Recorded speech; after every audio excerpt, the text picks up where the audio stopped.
see me. Hello.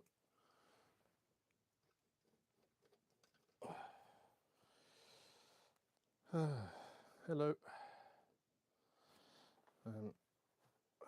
Sorry for the late live.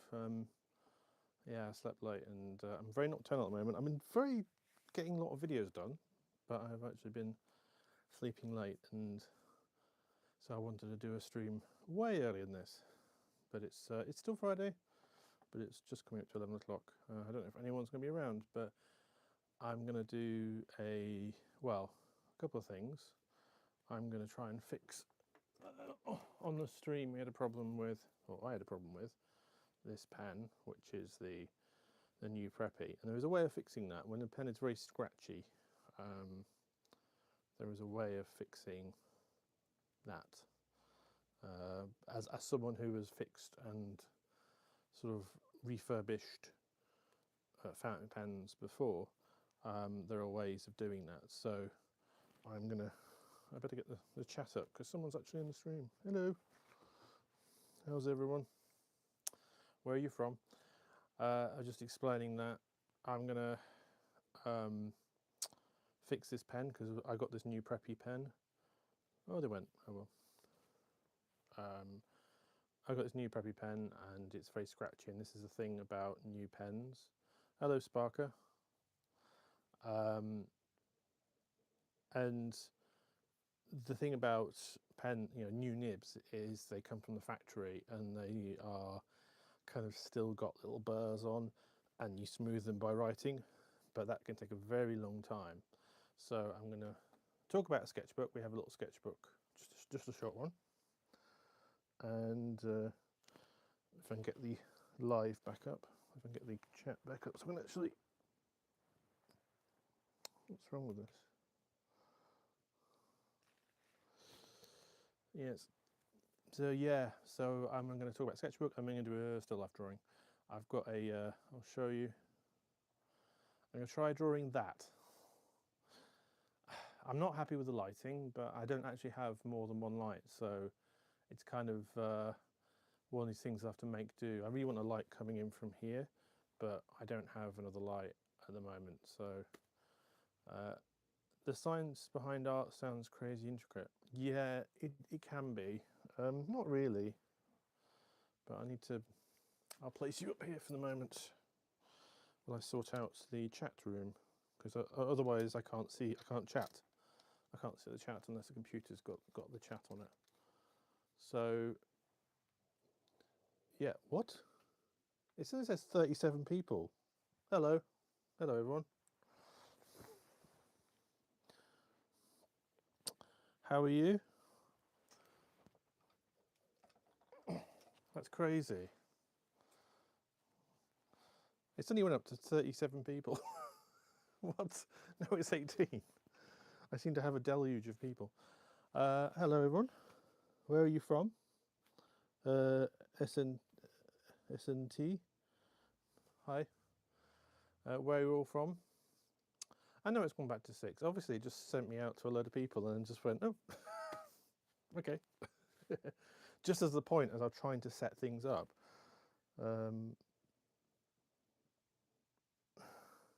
It's like, thanks, YouTube. Thanks for doing that at the very point where I'm having to try and deal with technical issues. Earth, you're from Earth. Oh, that's good. At least you're not from space. That's always a good, you're not an alien. So that might be fun if you're an alien. But yeah, I was just trying to set up, because otherwise I have to set it up on the laptop down here, because otherwise I can't see the chat, because the phone has to be up there to be able to see what I'm drawing. And I have to mute myself, because I don't want to hear myself.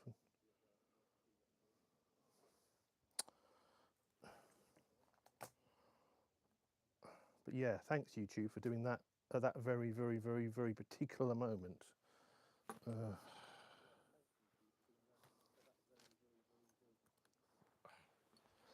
Right, so yeah, let's get into it. Let's get into the sketchbook then.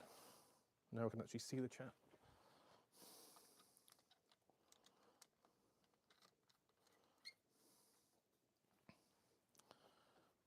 So So this is one of my sketchbooks. And this is on a paper which is also from Artway, but it's called Indigo, which is an Indian paper. Indian watercolour paper is quite... Wow, you're so good at drawing. Thank you. But yeah, this is... Indian paper is fun. It's a bit like... it soaks up the watercolour and ink really well, and it's cotton paper. But the problem is that when you've got cotton paper like this absorbent, it's a bit like working on tissue paper. It's just like everything spreads. You have to be really careful about how much water you use. And I found that a bit of a struggle. But so these are, well, that's for the river. This is, I think this is Richmond Park. Pretty sure that's Richmond Park. That's a good one. I like that one. But yeah, it's very difficult to work with this paper. But that's the reason why the edges are so... These are sort of handmade paper, but it's quite cheap. Usually cotton paper is quite expensive. That's in Kingston. Love that first one. Yeah, I think that's probably the best one of this book. I like the detail in this one. That's a building that's one of the oldest buildings in Kingston. It's from 1422, although it looks like it's been modernised quite a lot. I do a lot of cranes.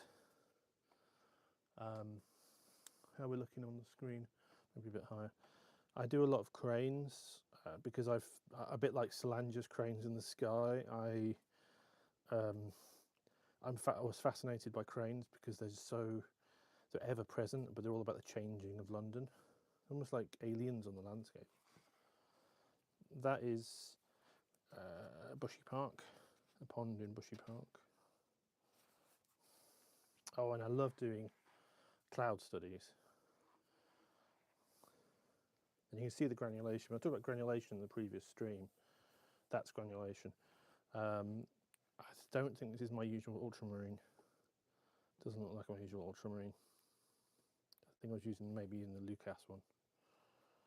As I say, all ultramarines suck. They all suck a bit. I've not found an ultramarine I really like.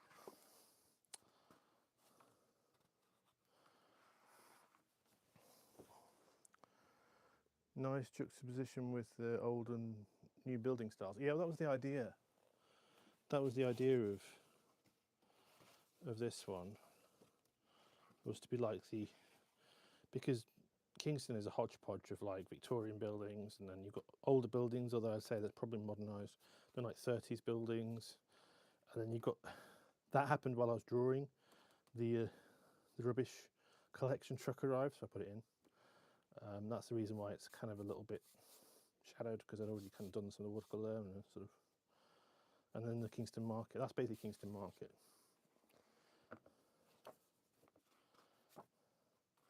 And that's the river. That's the Kingston, Surbiton... Well, it's the Queen's Promenade, it's called. Hopefully they're coming out on here. Yep. I can't really easily check the framing. That's the filter beds, as I mentioned before. Winter, I think it's a winter one, or dusk. Not sure where that is. Could be Canbury Gardens. Oh no, I know where this is. It's Western Green or something. There's a place near me, it's like a cricket field. More boats. Yeah, I love my boats. Especially the crane in the background. Yeah, you'll see, I mean, especially when I get into my... What I'm going to do is that I'm talking about my sketchbooks now, but I'm going to actually then talk about, you know, when I run out of sketchbooks, because I do have loads of sketchbooks, but I'm kind of the ones I want to show are dwindling. I might delve into the other ones, which are a bit more patchy, not so finished.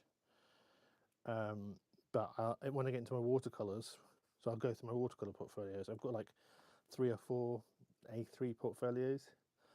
And then I don't think I'll go into the A2 portfolios, but I've got a lot of watercolours of mixed quality. But if I do that, you'll see a lot of cranes. In fact, I've got a crane in my sort of portfolio, my sort of selected. It's irises. You can see the flex pen.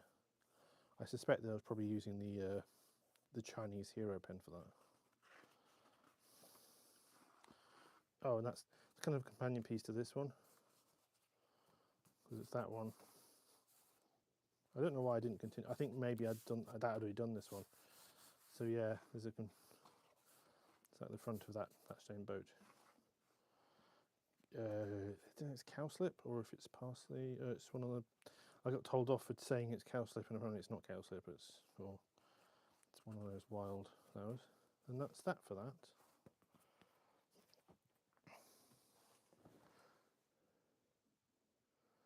Lovely colours to even someone colourblind. Yeah, well, hopefully. So I talked to the intro about the pens. Hello everyone, hello. Hopefully you can see me. And we had a problem with this pen being very scratchy. Now there is a way of dealing with that, which is these. If you remember the grades. What these are kind of like little bits of sandpaper, but they're very, very. They're not like your normal sandpaper. They're very fine grades of sort of cushioned abrasives, they call them. Microsurface finishing products, and so that's why the little thing is important. You have to kind of get the sequence right. Hence why it's got rather wet. The only problem is they have the colours. Some of them are very similar, which is a bit dumb, really. I think. So what you want to do is arrange the grades. Is that colour? Yeah, I think so. You want to put them in order. And there is a reason for that. Right, I think that was that one. Another brownie one. Where's the brownie? Is that one? I think so. So you want to go from sort of heavyweight to sort of basically that's sort of like almost like a scratchy paper, like probably closer to what you would maybe almost sandpaper, but not as bad. And then it gets finer and finer and finer in grade as we go along. But as I say, the colours are weird. I don't know why they chose colours that were so similar to each other. Yeah, I think you would struggle with this. Rough to smooth, yeah. I have sharpening tools like that, says Sparkus. Rough to smooth, yeah. And as I say, it would be not so great for you being colourblind, because it'd be like, how? It should be written on them, really. It would be a lot easier. But is that? Actually, that's probably fine. Yeah, see? It's so easy to... Because even I struggle with, is that one or is that one? I think that's finer. So, and we need a bit of scrap paper, or I've probably got some... That's what the blotter paper is useful for.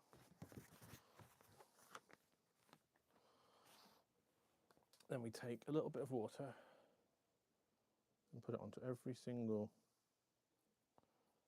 thing. Just a blob of water.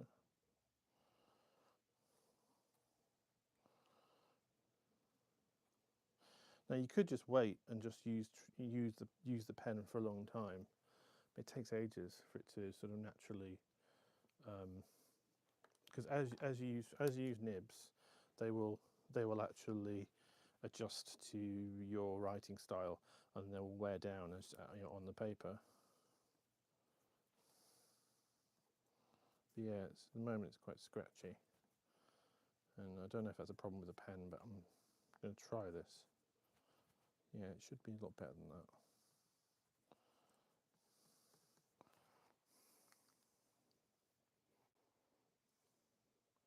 Most of those look the same to me. Yeah, it's difficult even for someone who's not colourblind to see.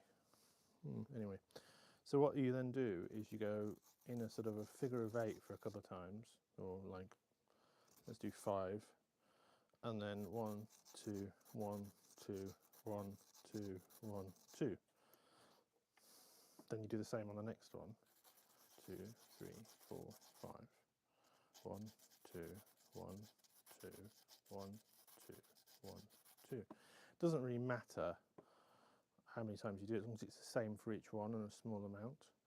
And 2, 3, 4, 5.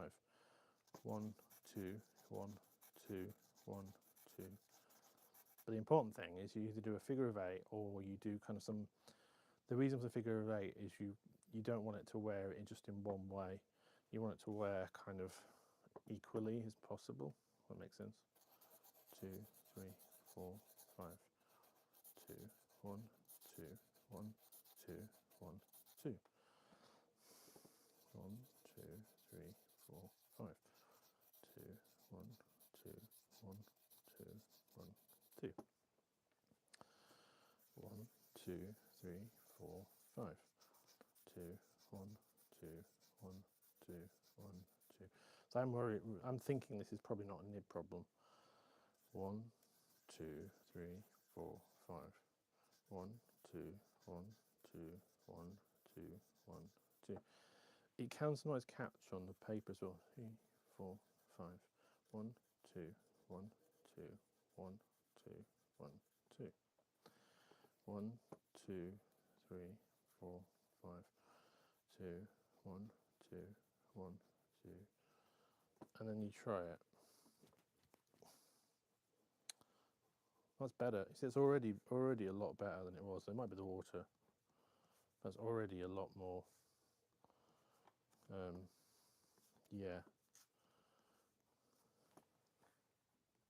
Artificial aging.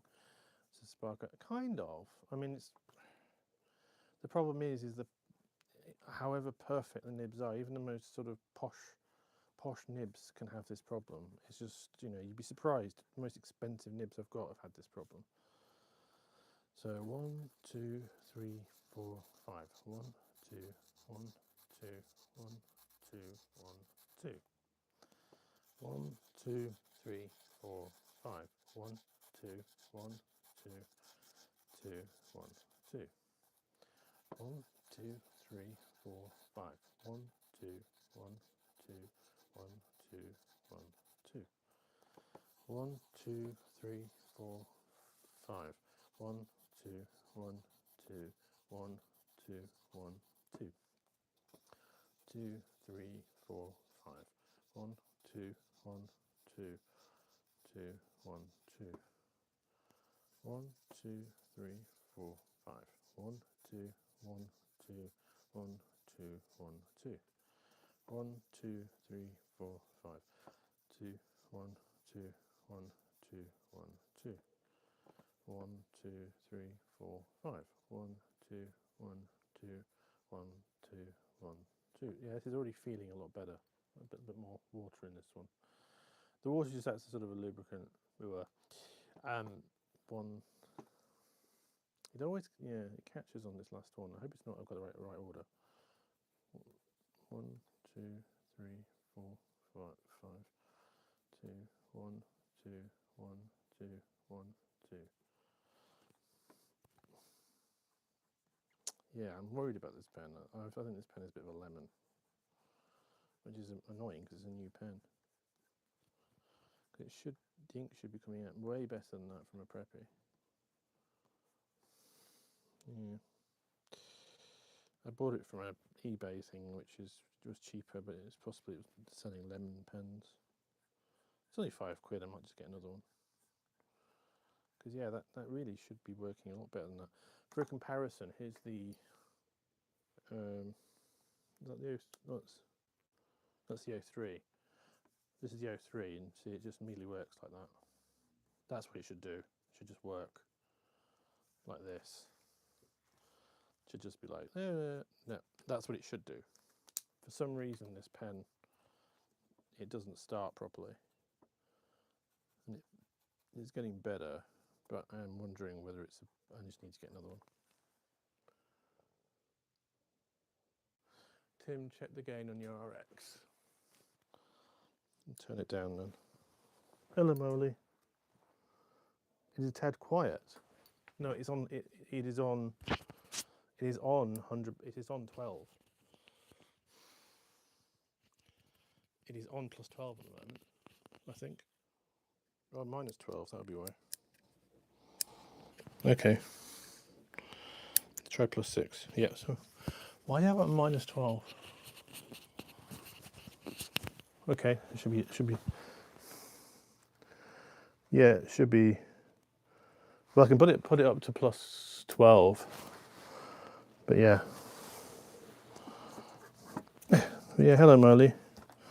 1, 2, 3, 4, 5. 2, 1, 2, 1, 2, 2. 1, 2, 3, 4, 5. 2, 1, 2, 1, 2, 1, 2. 2, 3, 4, 5. 2, 1, 2, 1, 2, 1, 2. 2, 3, 4, 5. 2, 1, 2, 1, 2. This is the excitement. 2, 3, 4, 5. 2, 1, 2, 1, 2. You shouldn't have to do this. 2, 3, 4, 5. 1, 2, 1, 2, 1, 2, 1, 2. But I found a lot of my pens need to do this. 2, 3, 4, 5. 2, 2, 1, 2, 1, 2. Especially the vintage pens. 1, 2, 3, 4, 5. 2, 1, 2, 1, 2, 1, 2. But you have to 1, 2, 3, 4, 5. 1, 2, 1, 2, 2. Not do it too much. Yeah, I'm thinking this is more of a feed problem. There's something wrong with this feed. I don't know if they. Yeah. I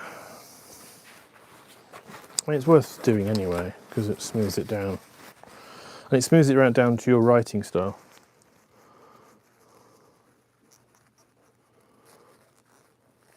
You can even hear the paint sounds, which is super AMSR. Yeah, scratchy nibs. Is that AMSR? I don't usually cover stuff like this, like cleaning of pens. I don't, you know, when I'm using my, what do they call them? Sonic cleaner. That would be an interesting noise. Right, there's this. Maybe I'll chuck this in the sonic cleaner and see if it could be a clog somewhere in this, because this is the nib. There's the nib, and you just sort of slot in.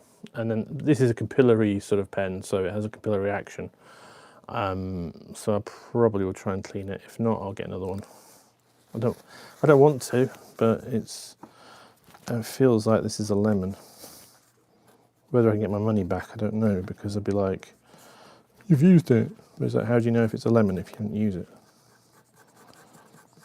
Ah, there we are. Ah, that's better. Maybe it's a feed problem. Still not great. That should be flowing a lot juicier than that. It should be more like this. Whee! Anyway. It is writing better though. We'll give it a go and we'll see. We shall see. And we do some drawing. So how are you, Merly? If it tastes sour, it's probably a lemon. Is that like the thing they use in tattoo studios? I don't understand.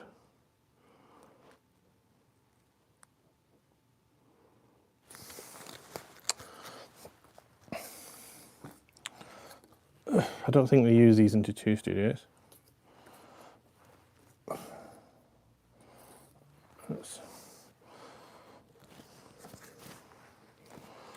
And so, let's do some drawing. Right, where's the bag for that? I'll just throw those over there. We'll give it a go. I've got the 03. I've got millions of pens. It's just annoying that I don't like the fact that it's a pen that should have been working from day one is not working. It's like, meh, sod's law, isn't it? Right, so let's get a... Yeah, that might be fun, actually. I don't want to put them away. I also don't want to dip on my... As issues we had before with... I don't really want to crowd this. Yeah, what light... Molly, what light do you use? Because I have a problem. With a lack of electricity, I have a problem. I can't actually get a light from over here, from this direction. I really want a light coming in from here for this subject. I couldn't do that. And I know you've got these sort of bright rechargeable lights, and it would be nice if I had one of them, but that's why that's quite a way away. That should be closer to you. I think it's called an autoclave. Yeah, Molly says, I'm good, just chilling by myself and the boys have gone to their mums. That's cool. So, we've already gone through this in the previous stream, if you're thinking, oh, what's that? That's what we did yesterday. Not yesterday, on Wednesday.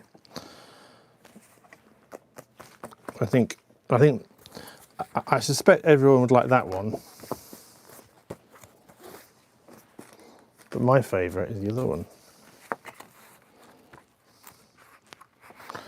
My favourite is this one. I just like this one. It's very loose. It's very kind of slightly chaotic. But there's something about that which just, I mean, I had problems with the red because I eventually got it open, the red. From Wednesday, I couldn't get the little red, and I did actually see it soak in hot water and it came out. And it started leaking actually, and then I was like, so I've got it open now, but I didn't have the right red, which was annoying. So that's a bit annoying. But I like this one way more. This is more my style. And this is with the quill. But let's see. This is going to be more realistic, probably. And also difficult. Oh, this is difficult. I use my camping lights mostly, but also a couple of ring lights that are far better, but I don't have internal batteries though. I'll WhatsApp you some links. Yeah, because the thing is that I can maybe have a light on that side, but it has to be freestanding. And the problem is that I've got, other people will not know that the whole of this setup is running off 3 sockets, as in the entire house. I have problems with my electrics.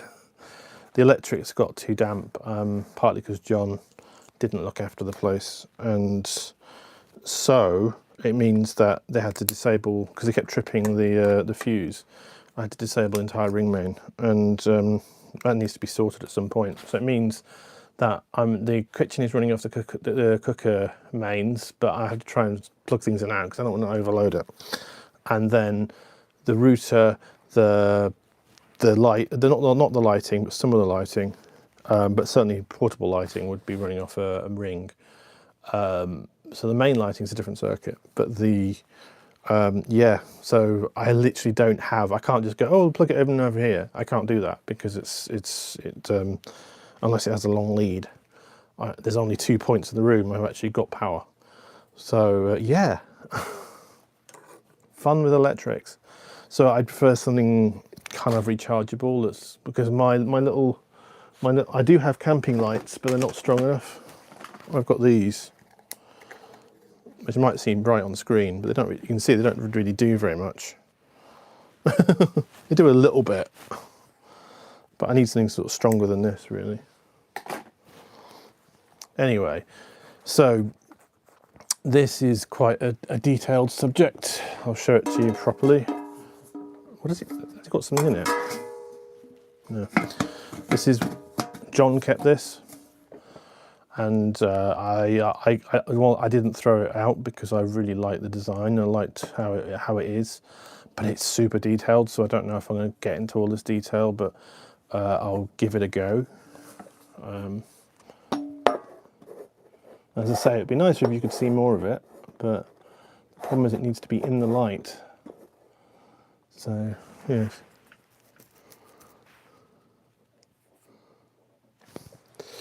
So I'm going to try, I've always meant to try and draw this, but as I say, it could go very badly, because when you're dealing with something that's so detailed,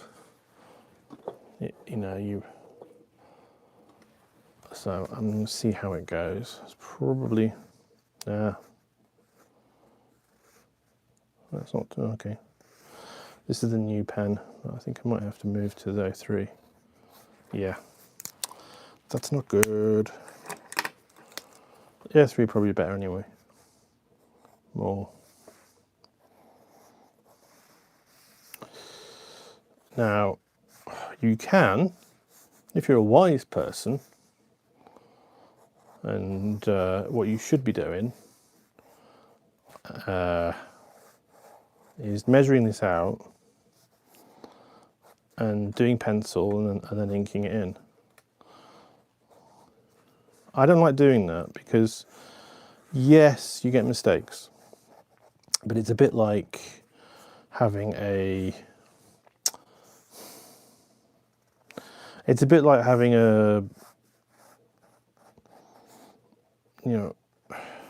what's the word? It's a bit like having a sort of a crutch, not a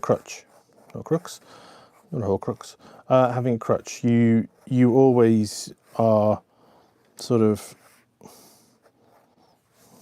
second guessing yourself, and you tend to draw quite tentatively if you do some stuff like that. You're sort of inking it in. I mean, that's the way that the people who do like cartoons, cartoons work. But it means you've got a different kind of line, and yeah, the lettering is what's worrying me at this point, because the lettering that can easily catch you out. So we'll see. It's kind of fundamental though. So, Tim, why did you choose this subject? Right. But yeah, you have to accept that you're not going to be as. But if you want it to be really, really accurate, then you would, of course, then probably do it in pencil first. As I'm already kind of not happy about the perspective on that, but whatever. But yeah, I of course chose a difficult subject. What do I always choose. What you can sort of do is actually almost like go over in very light and then do darker lines afterward. But as I say, it changes the nature of the lines. And I just think that you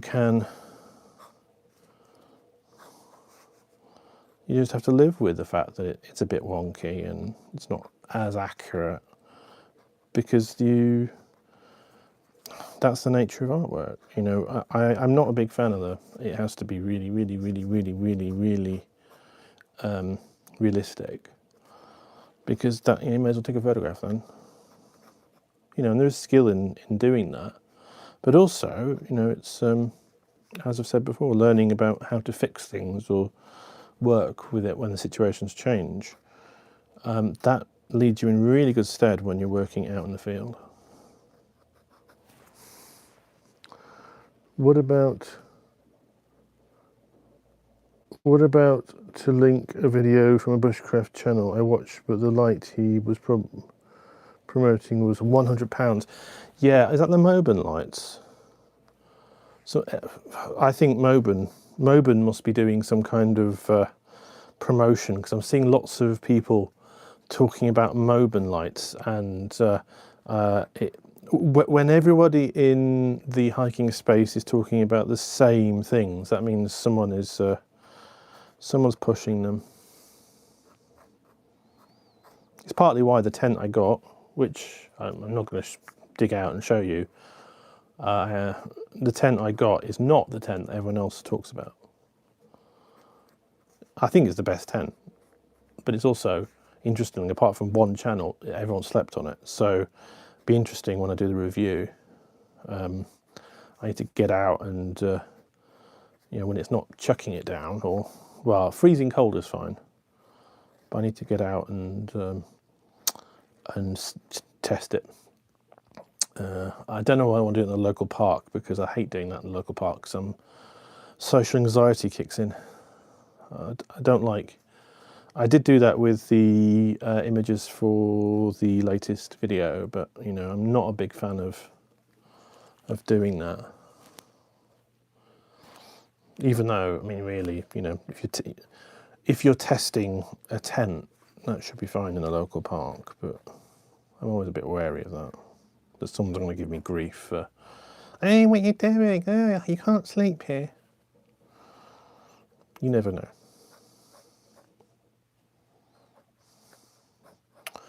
But yeah, that's partly the reason why I chose it. Was it wasn't a tent everyone's going on about. Like, I was going to go for the 3FUL Tie G2. Yeah, this is a bit wrong, but anyway. I was going for the Tie G2, but as I say, everyone's reviewed that about a year, 4 years ago. And, you know, and actually, I found lots of videos of it failing. It's a good tent, but it's also, it's a good tent, but it's also not really meant for the kind of conditions I'm going to be using. You have to kind of mod it first, and it's quite a pain to mod. So I think this is Italia. This is obviously the representation of Italy. Italia.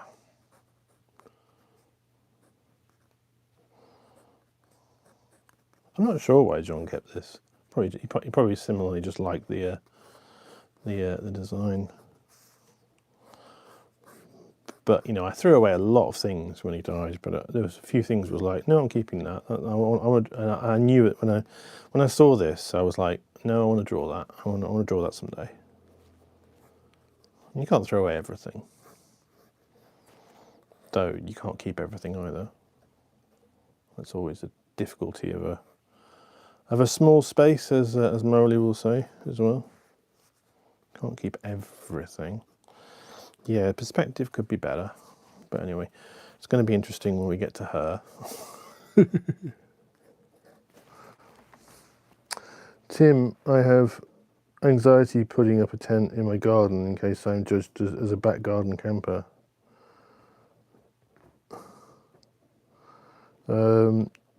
Apparently, Workhorse HDD2, but £100 for a light is silly money. It is silly money. I mean, these little ones, they cost me like, I don't know, £5, 10 quid or something. Unfortunately, one of them, the battery died, so obviously you have to kind of take that into account.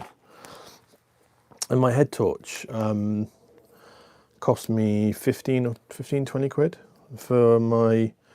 It's not a Workhorse. I've actually had Workhorse head torches, and I was underimpressed. Again, I'd be really sceptical of anyone promoting Workhorse because they seem to be.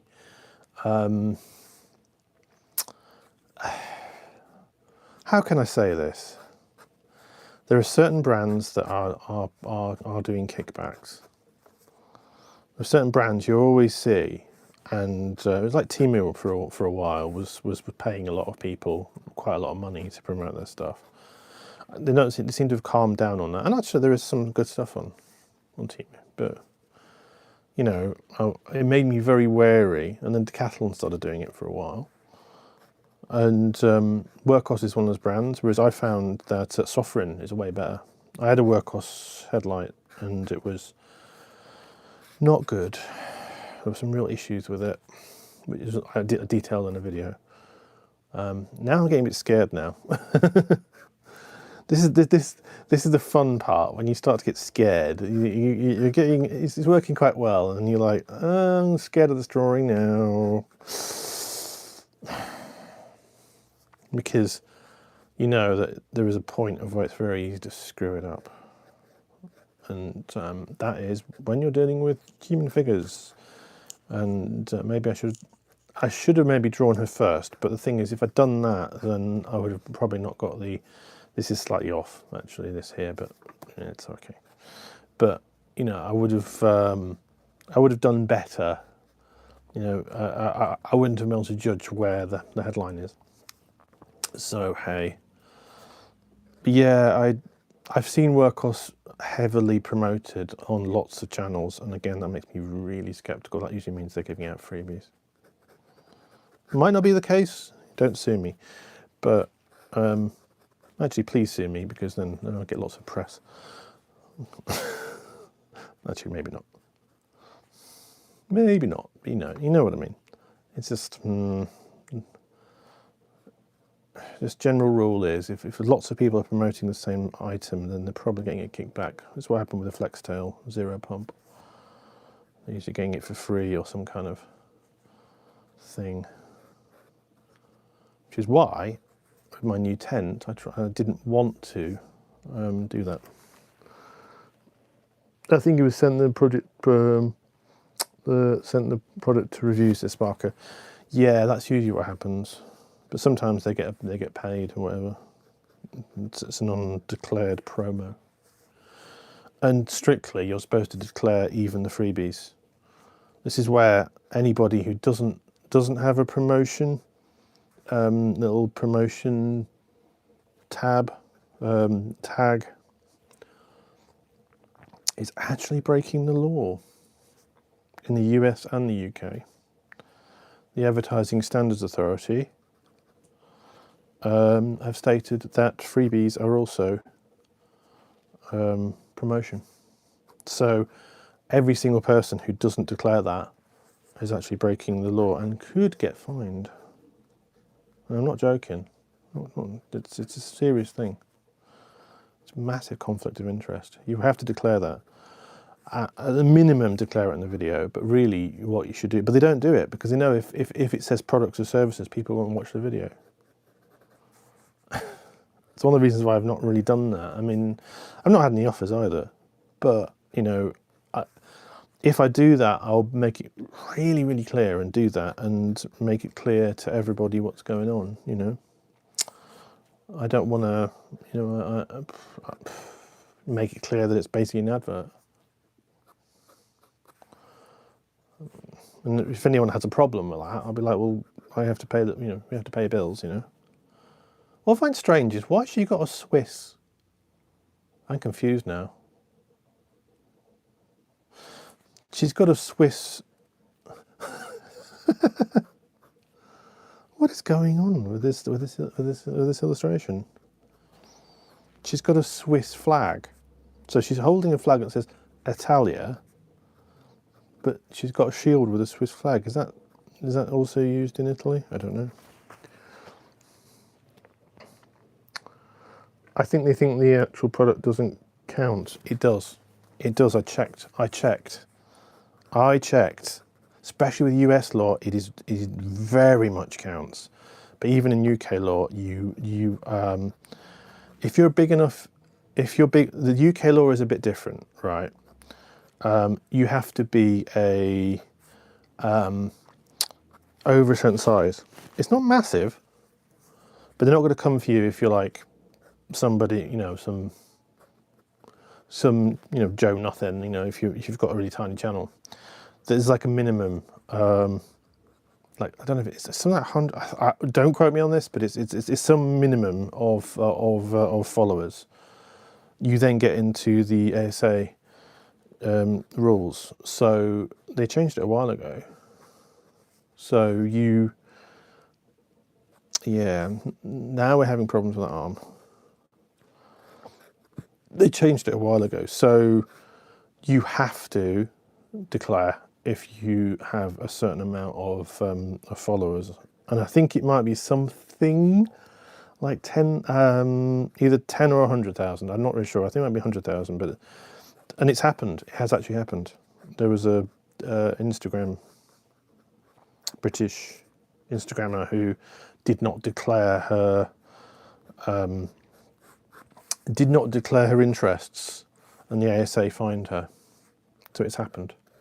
So you So yeah, it's got the Rome wolf. I think this is one of the Rome wolves. I think Romulus and Remus. I'm not sure. This is a green wolf. That's a bit weird. But yeah, screwed up her arm. Sorry, woman. Your arm is wrong. But yeah, no, they came after somebody who did this, and so yeah, it should be there, but it's wrong. Oh, typical. Team gets it wrong. Right. So yeah, no, it has happened. So, but in the US there is no minimum. In the US there is there's no minimum of there's no rules like that. So it's all freebies count as promo without question. Whereas in the UK, it depends how big you are. It's not. The rules don't apply to you unless you have a certain amount of followers. But it pisses me off that people act as if like it doesn't matter. It doesn't. They don't count. It's just ridiculous because it's like, no, of course they do. I mean, morally they do anyway. Because you're kind of lying to people, really. But and everyone goes, oh, but I'm getting my bag, and I'm sort of, I'm getting mine. It's like, well, fair enough, but you need to be open about it, because if you are, you're basically lying to people. Yeah, this perspective here is going a bit wrong, especially down here. Oh well, I don't know what that is. It looks like almost like a coyote, but it won't be a coyote, will it? There's probably some kind of reason for this, but it looks like the she-wolf from Rome. If you know anything about Rome's history and mythology. Ugh, yeah, okay. But yeah, there is a whole thing. I get rather annoyed because it's like I try and play by the rules and try and be really honest.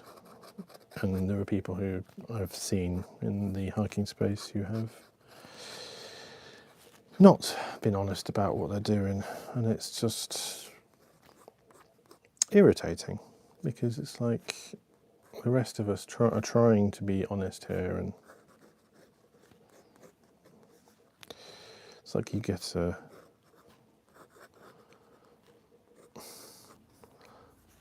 get penalised for being honest. And so, because I think it's fine to do promo stuff as long as you are honest about it.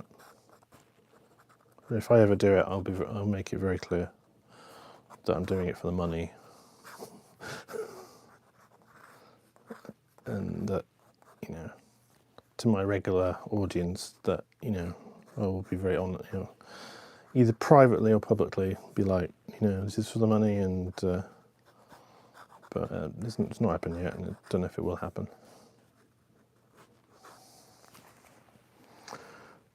I was washing up, so couldn't chat earlier. I have thoughts about promotion. This is Molly, Camping Rules OK. Doesn't necessarily mean the product is bad, but it doesn't mean you should take the advice, review with a pinch of salt. Yeah, I've had a few offers, some freebies to do a video. I had one yesterday, in fact. I would definitely disclose my interest if I did one, even if it wasn't with the law. Viewer trust is important to me. Yeah, that's why. I think it's about viewer trust is the biggest thing, and as I say, I don't think the law applies to us in the UK, because, as I say, you have to have a minimum, you have to have a level of following that I don't have and Molly doesn't have yet.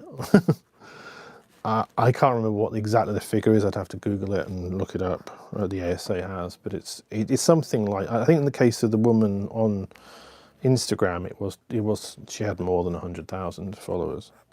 So I think it's something like that.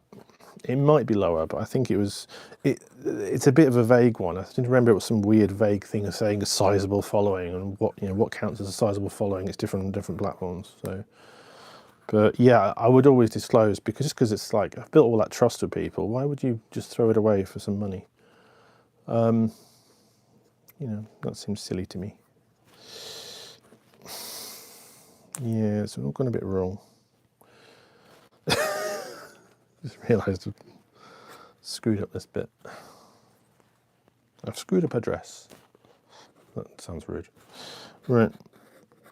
Oh, anyway.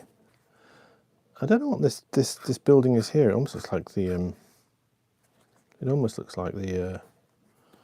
Leaning Tower of Pizza, but not leaning. Or but yeah, and this is wrong as well. Great. Good, Tim. Yeah, all of that's wrong. Hey, typical. Yeah, it should be wider.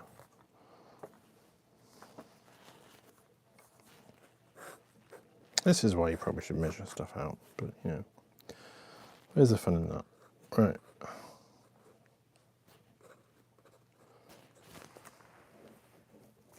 Melly says, I haven't said yes to the offers mainly because I don't want the products, so it doesn't seem worth the effort.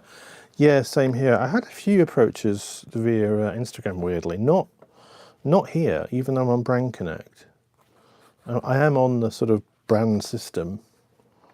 If you're a YouTube partner, you know what I mean. I've had no approaches here, but on Instagram, loads of them, and they're all for either oddly, sort of outdoory stuff, but sports stuff, but for women. I'm like going, well, that's not applying to me. And the other one is sometimes I get fishing stuff over there, and it's like none of it is anything I could cover on my channel anyway. And also, I don't understand why they're approaching me on my Instagram. Maybe it's because of the YouTube and the link there. They're approaching me through that because I don't have any other stuff, any other way of contacting me as possible.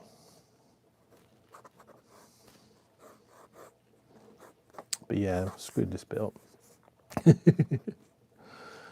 If in doubt, let's just fake it. So it looks kind of correct.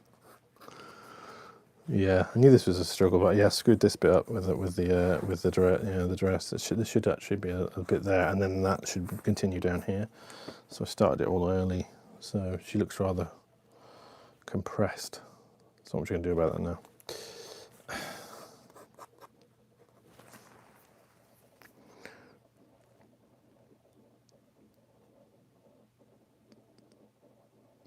Sparker says, I must say, despite my colour blindness, I'm waiting for the colour. Yeah, we'll do that. I'm going to do some watercolour. It'll probably come to life when it's. Yeah, the fun of drawing when you're drawing free.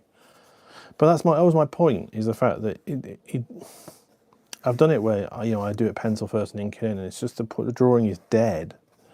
It's really hard to explain. It's like you're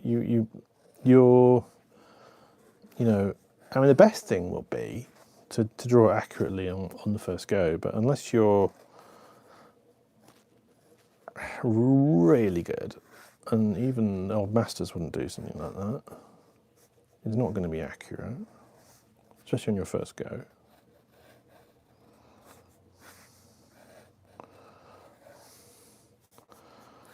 It's just, the nature of drawing. What you usually would do if you really wanted to do it well is you'd probably draw it first.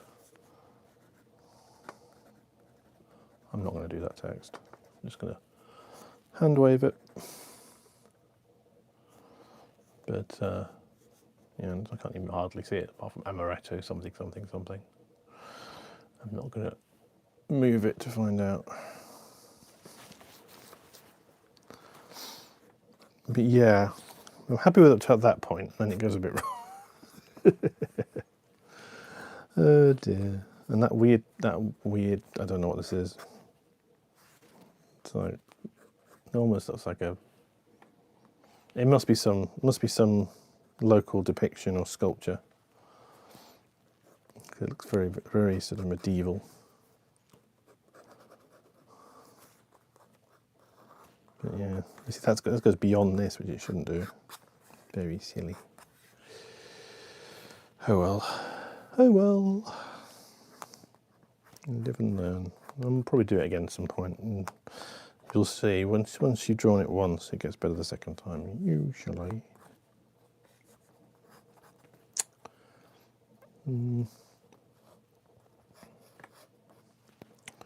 But that's the fun of drawing with ink, is you can't, it's kind of a tie trapeze thing. That's why I get nervous, because it's like if you screw it up, you can't delete it.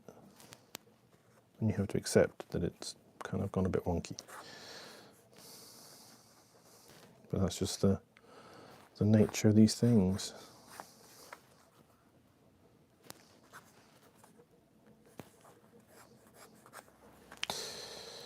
I mean, I have tried to do things like go over with white and stuff, and it always looks dodgy.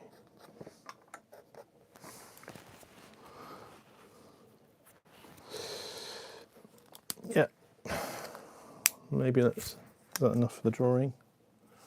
I don't know. As I say, I like the top bit of it. I think it worked fairly well. Then it went a bit wrong. Story of my life. But as I say, I'm not trying to do. If I was trying to do seriously accurate, then I would not be doing it like this. Certainly not doing it on stream. It's pressure enough doing something on a stream without maybe down there. But yeah. So sorry, womany, I got you a bit wrong. Though I don't know why you've got a Swiss flag. I really don't know. I can't work out why she's got a Swiss flag on her breast.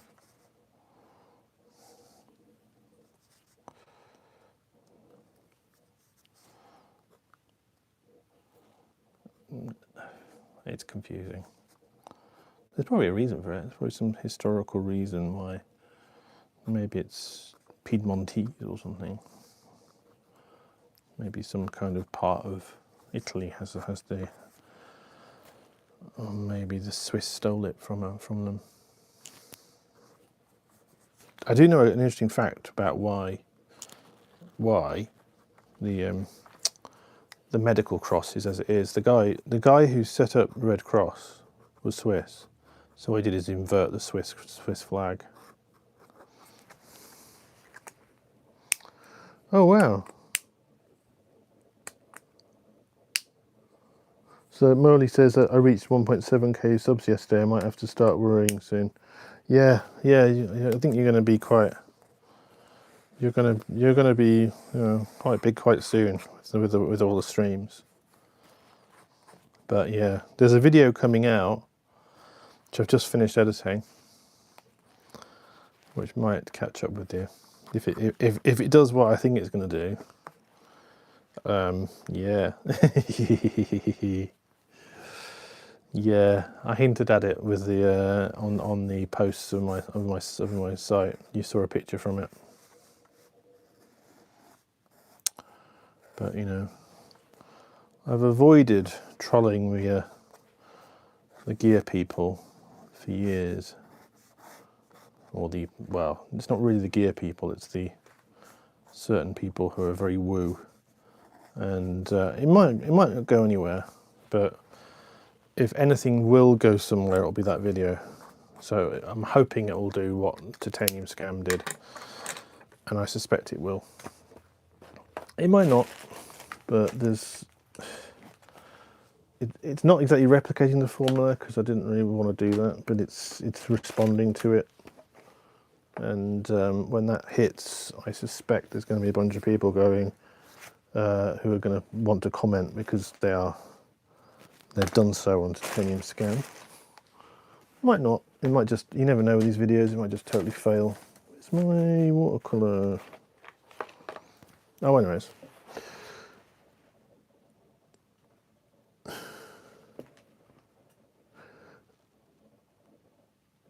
I took senior school and probably made, Sparker says, I took art in senior school and probably made the mistake of telling the teacher I was colourblind. So he said, make a picture using one colour, so I painted a swimming pool with whites and greys, and he nearly had a heart attack at how bad it was. Well, what did he expect? It's like, yeah, because the thing is, you know, if you're trying to, that's kind of, that's someone not knowing what colour blindness is, because you're not going to see the contrast. Although, interestingly, I do know one fact about colour blindness. Colourblind, I think red-green colourblind people were used in the Vietnam War as super spotters because they could see footage from the jungle and spot things that other people couldn't, because they didn't have the their colour blindness actually worked the other way. They were better at differentiate, or had become better at differentiating tonalities, and also things that were in the sort of the jungle which were not supposed to be there. You know, like people, you know, hiding. And so they actually used, the US Army used colourblind. I don't know if it's red, green, or the other one, but one of the varieties of colourblindness. They actually used them to spot people in the forest, to spot the enemy. So, you know, they also use people, what they call super spotters, people who are very visually analytical. But yeah, they use colourblind people.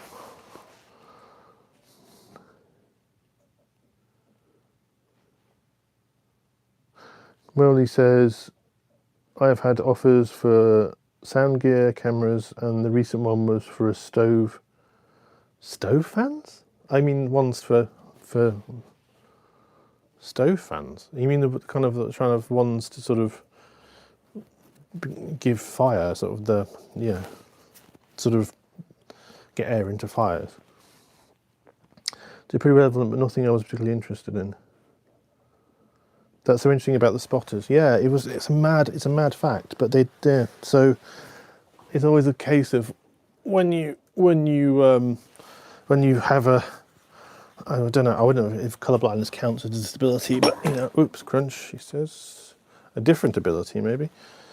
But when you've got something like that, it's so easy to go, oh, let's see, it's a disability, but it can be used in different ways. Sometimes it can be an ability, you know.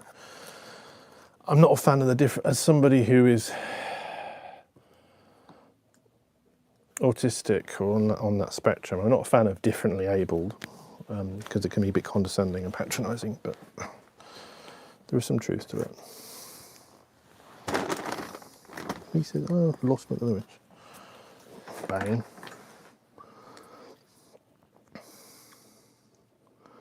I mean, the kind that run themselves when you put them in your wood stove, the big one in a van. Oh, okay, those kind of ones. Rather than, I have seen people do the, like have these little devices, or a bit like or even use a pump, I suppose. But you know, like they're a bit like a mattress pump. You know, I mean, you can get those little straws to do that as well. But there are actually apparently devices that, or you can use the reverse of your pump or something to blow air into things.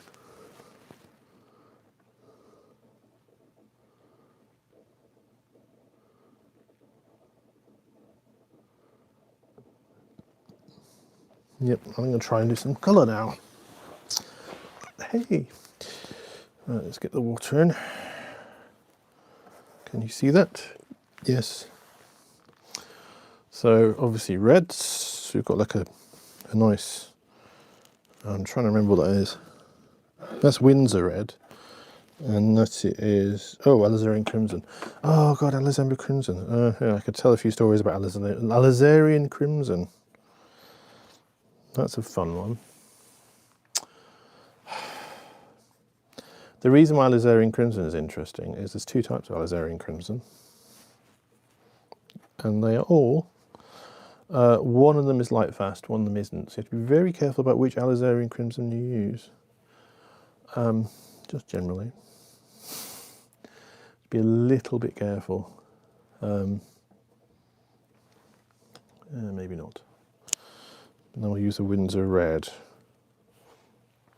for the more sort of orangey. Sorry. I might try some yellow. It's more of a yellowy, yeah.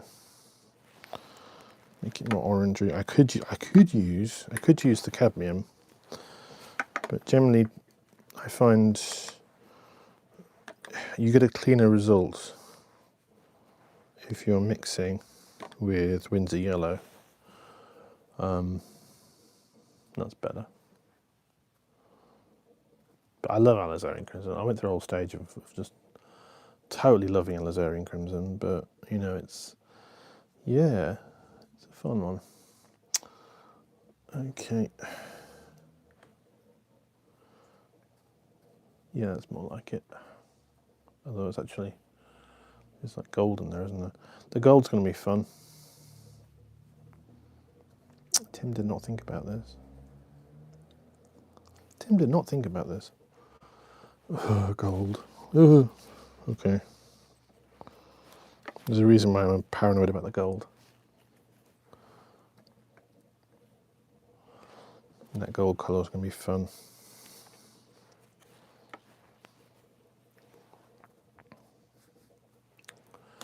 Yes, because it's like a greeny. Oh, so it's had some cobalt in.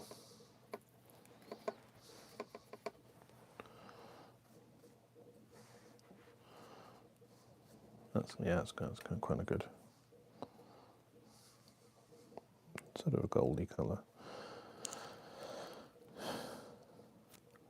Gold's a fun one to work with.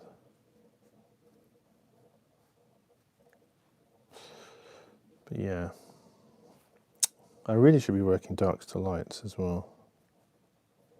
Well, there's two ways of working with it with the watercolour. You work light to dark, dark to light.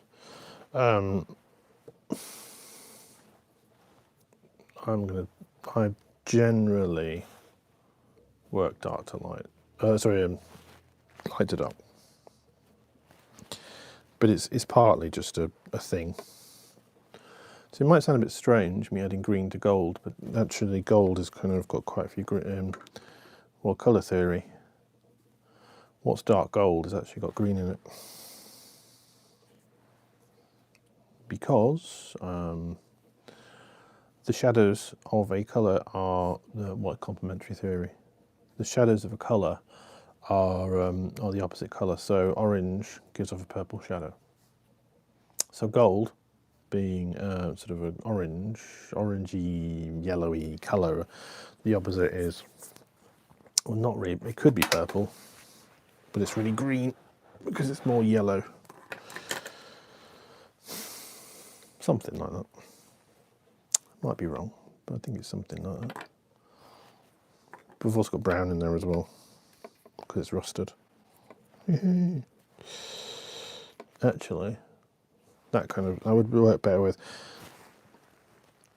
Got to go, Molly. Thanks for coming.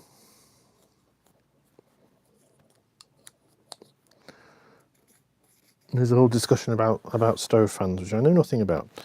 So this is burnt sienna, and this is raw umber.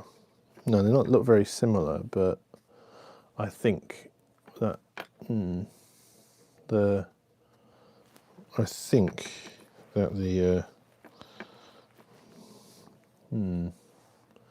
it's difficult to judge really what's the more accurate. I think bits of this look more kind of closer to umber, but I mean strictly if it's rust it should be that one, which is oxide. But I've always had problems with oxide. Maybe mix a little bit of oxide in, which you probably too much.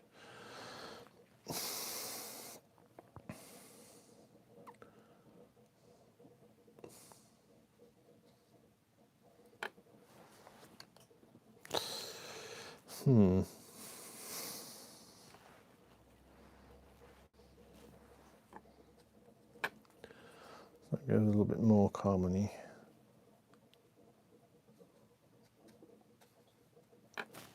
You want some.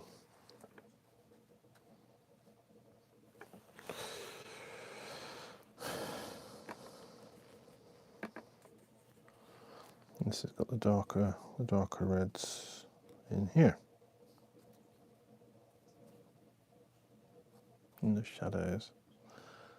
Yeah, it's going to be fun.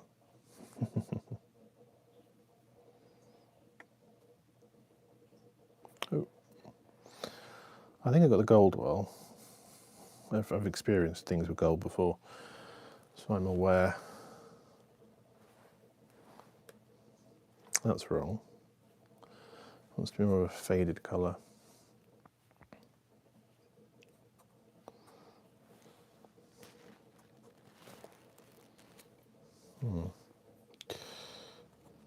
Fabric is always fun. I've done quite a bit of fabric in my past. Sparker is also watching Billy Liar. Don't know what Billy Liar is. I've got no idea. Eve, no idea.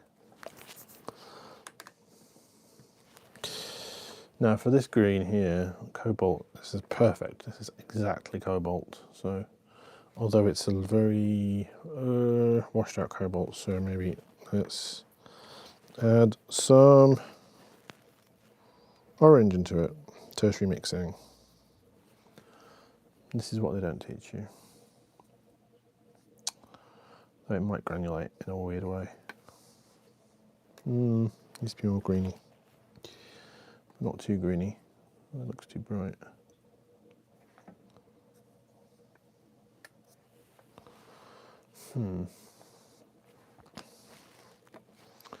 Because really this bit, I'm sure that's more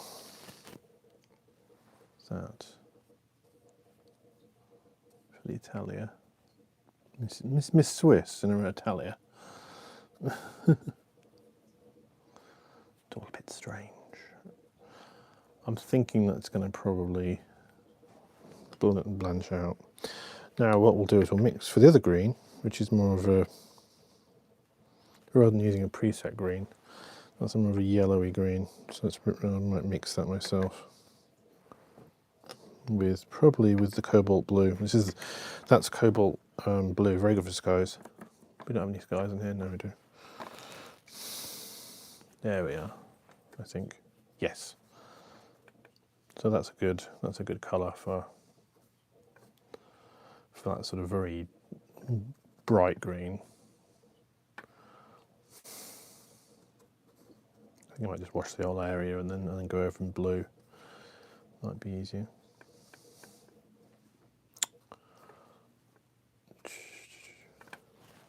Add some little bits of maybe.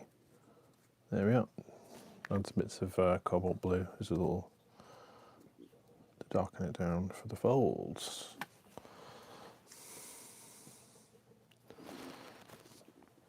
Yeah, these kind of colours, the sort of very washed out colours, these are the ones that are fun to do. Because greys are always fun. It's always the very light colours that are a real pain to do. For instance, that's not a white. That's actually a very, very pale sort of green, which is fun. Which you can do by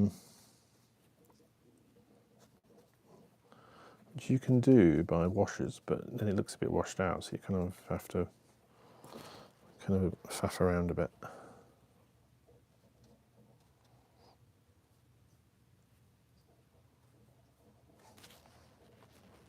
And that's the official term. Faffing around a bit. That is actually the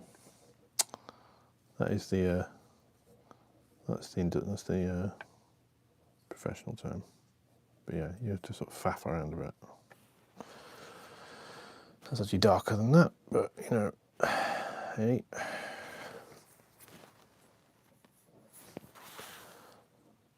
And this is also a bit more red. So there we are. So how is everyone? Don't have many people are watching, apart from Sparker.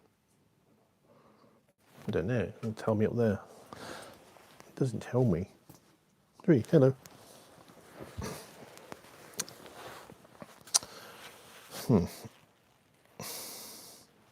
Because for gold, you can just use yellow ochre, but it kind of looks a bit like that, right? So that's why you add in the green, to give it that sort of goldy sheen. There we are. That's better. So I feel for the highlights, maybe we should be adding a little bit of yellow. That might be too light. That's why I went, oh god, gold. There's a reason why I said that. I was like, oh, no. I have to make it hard for myself. Might make a better video, but it's. I'm like, really, Tim? You have to make it that hard.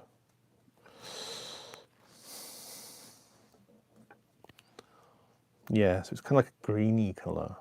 It's kind of odd. Oop, not that much. I'm trying to get that sort of shine. In watercolour is fun. And I once drew a Ferrero Rocher. John bought me a Ferrero Rocher for Christmas, or he quite often did for Christmas. And one year, I think it was a commission. I think he wanted. So I have absolutely no idea why he wanted a Ferrero Rocher. Why he wanted me to paint the Ferrero Rocher thing, there was some reason. You knew the mind of John. Yeah, so that was the thing, is that I did it, and that had so much gold in it. I was just like, thanks.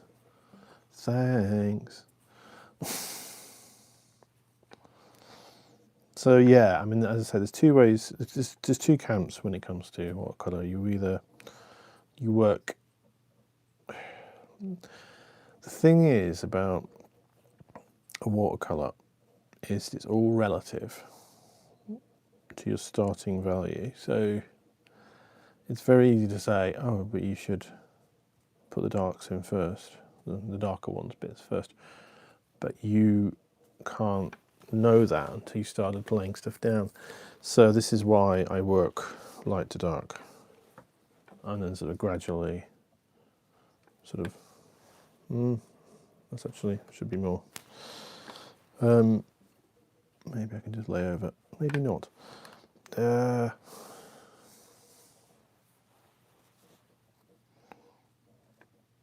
you can lift it. The alizarin crimson is a staining colour, so don't ask me how I know all this stuff. I've just been doing it for a very long time, and far too long.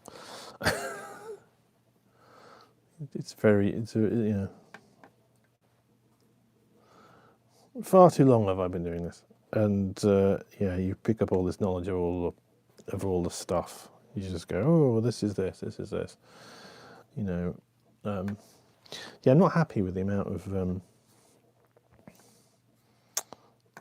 All right, it's a bit bright, but you kind of learn what you can lift and what you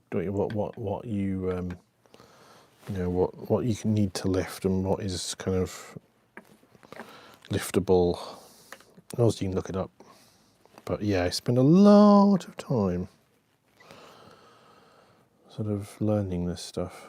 I'm also on the spectrum, so I would used to have pigment chat with John and be like,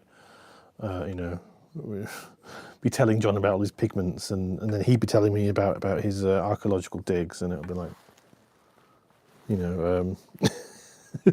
well, not his digs. He didn't actually dig things, but he used to be obsessed with archaeology things. So, it would be like he'd then talk about that, and then I'd be like talking to him about pigments, and it'd be like he wouldn't be interested in the pigment thing, and I wouldn't be interested so much about the other stuff, and then he'd be like, yeah, it'd be a real couple. I was kind of interested, but not as interested as him. He was kind of really, really, really heavily. It was his special subject, obviously. It was his special interest. He was very likely to be on the spectrum. Very likely. I mean, it's hard to say. You can't diagnose people, but I'm very, very sure he was on the spectrum. Which is why he got me, because he was on the spectrum. Right, so we've got this weird bright green wolf. Well, kind of not bright green, but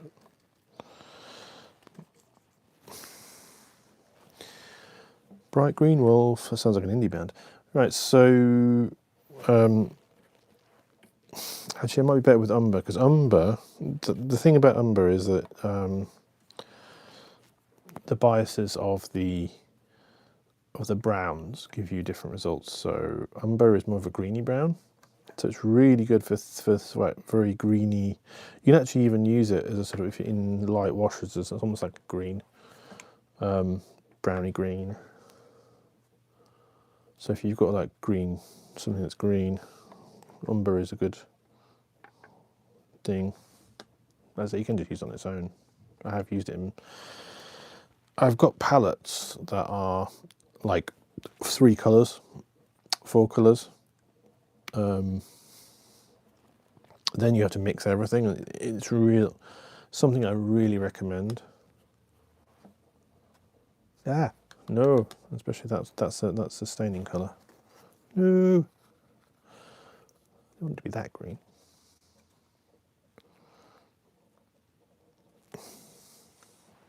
It's a little bit more yellow, but not that yellow. But yeah, I struggle with phthalo greens, which is phthalo. This is a phthalo green, phthalocyanine, though not poisonous.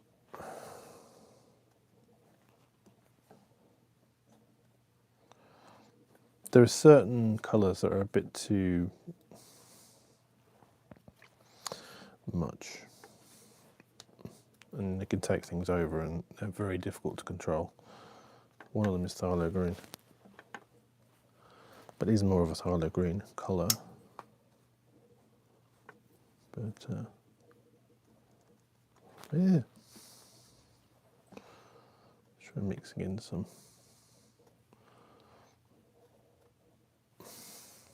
It's weird. This weird wolf, the thing, whatever it is, coyote, Italian coyote.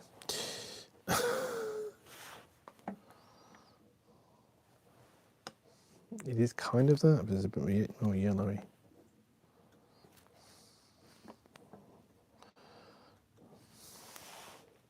Okay.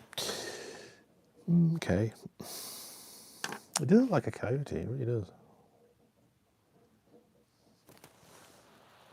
Hello, Sid. How are things in Italy? I assume cold? It's freezing here. It's 1 degree.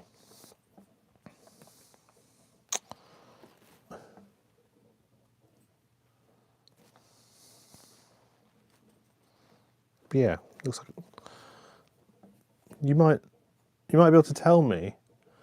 I'm doing an amaretti tin that's from Ciostino. Amaretti del, is it Ciostino? Product of Italy. Ciostino, I think. Ciostino, or authenticity means authentical, from Sarono IT. So I assume that Sarono is the brand, but I'm not totally sure. But I can't work out why this is the Italy woman. This woman, I can't work out why she's got a Swiss. She's wearing a Swiss flag, but then she's got the flag of Italy in her. She's got the flag of Italy on her breastplate, and I'm a bit confused. This is one of John's things, a bit like the olives. Yeah, he liked amaretti. He was a big fan of amaretti.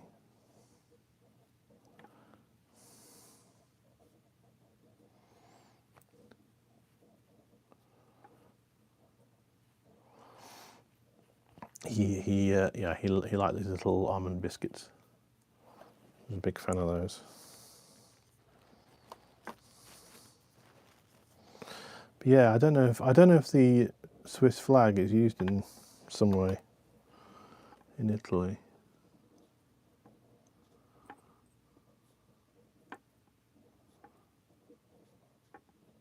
Oh.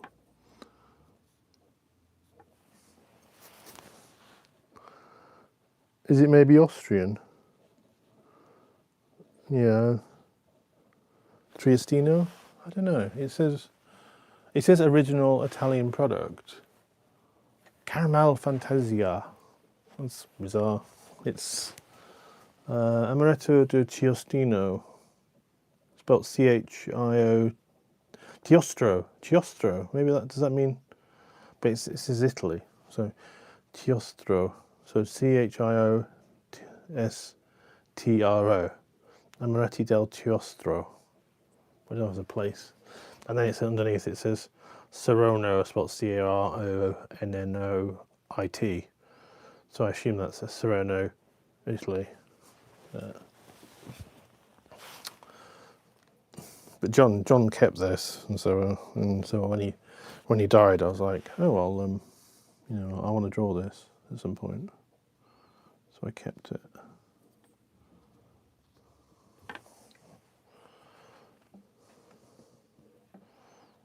I also don't know what the wolf is. We've got this little very strange. I haven't done it justice really. Very strange wolf.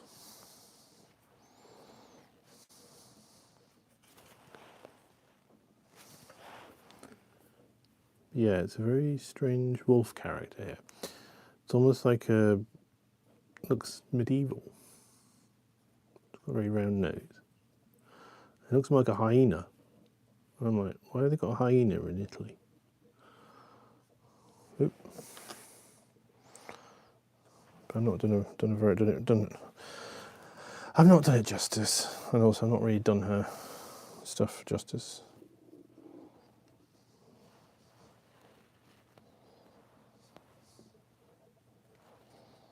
I got a dress wrong.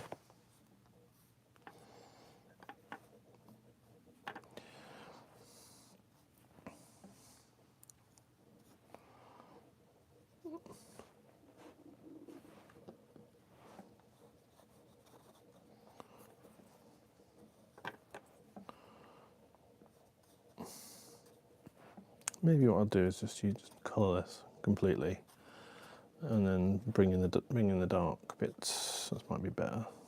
Try and do it piecemeal.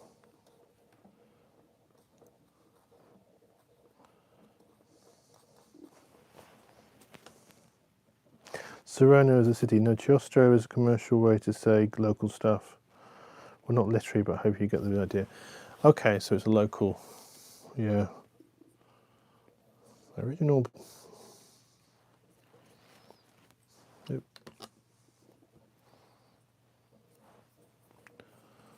Maybe put some purple in for these shadows. Oh, no.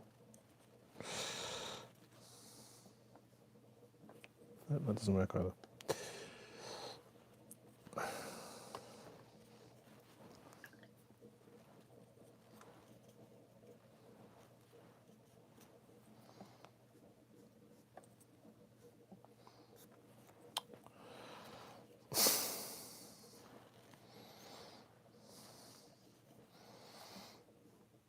That's better. Yeah.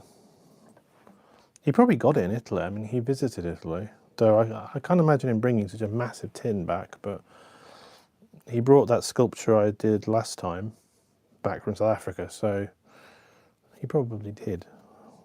I know occasionally he used to have a camper van, so it's high likelihood that he brought it back in the van rather than his hand luggage on a flight.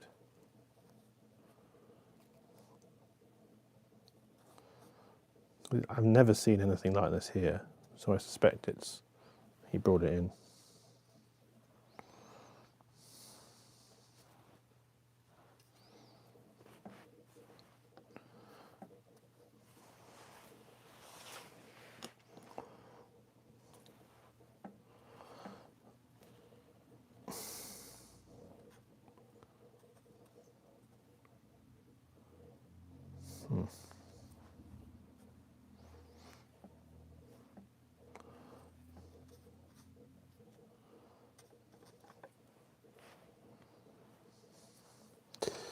But this is fun because there's lots of these very sort of, I don't know, there's lots of these very gentle colours which are always fun to try and do. And especially if you're trying to do it in a hurry, which I am.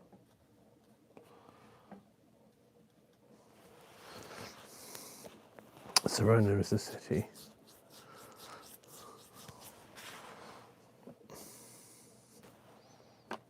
Because a bit like the shadows on a dress, which, you know, the obvious thing is these would be blue. These are blue. Can get any? Yeah, there we are. But yeah, I screwed this up. It should be a dress. The dresser should be longer. Typical. I screwed it. Now, oh yes. Skin tones. Now, how do you mix the skin tone? There are several ways of mixing skin tones. Several of which I've forgotten. One of them is you kind of like mix, well, skin has green in the shadows. So sometimes people mix in with green, but I usually just do yellow and red.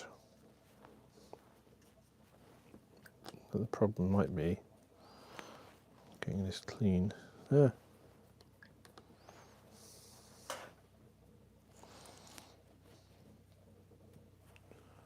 I think she's a bit more yellow than that.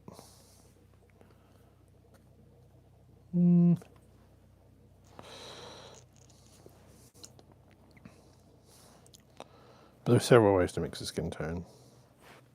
But I find that one is probably too much. It is a way of doing that, and then you bring in the sort of shadows in. So you sort of have the, as I say, shadows can be brown sienna or green. In this case, I think it's more because it's printed. Maybe a little bit more of a brown. Yep, that's a bit too. But mixing a skin tone is an art in itself. I don't think that's right, but anyway. And if in doubt, just go lighter. It usually looks better if you just go lighter than.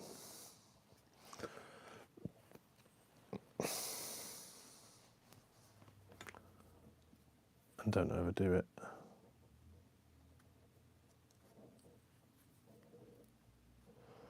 I think there might be a little bit of green underneath. Yeah, too much. It's cobalt, it'll dry lighter. Yeah, this is kind of wrong. Lift. The little symbol, I mean. Oh, so does Serona the city have this as their? Do they actually have? I wouldn't be surprised. I wonder if it's Serona, because I was wondering about the symbolism of having the what seems to be Swiss. That's a bit confusing.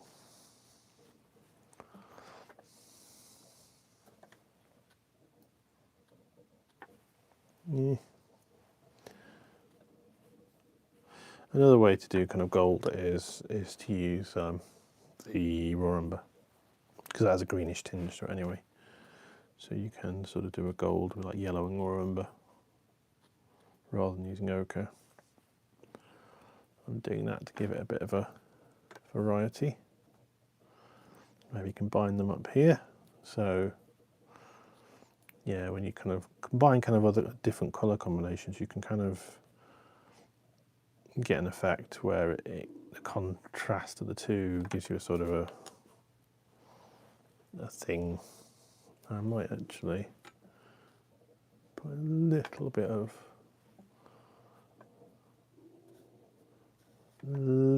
cadmium orange, just to give it that kind of shine a bit. Up here, too much. But cad orange, you really have to use really, this kind of situation, you have to use it really lightly. You want the sort of shine of it, but as soon as you use it too much, it will look like crap.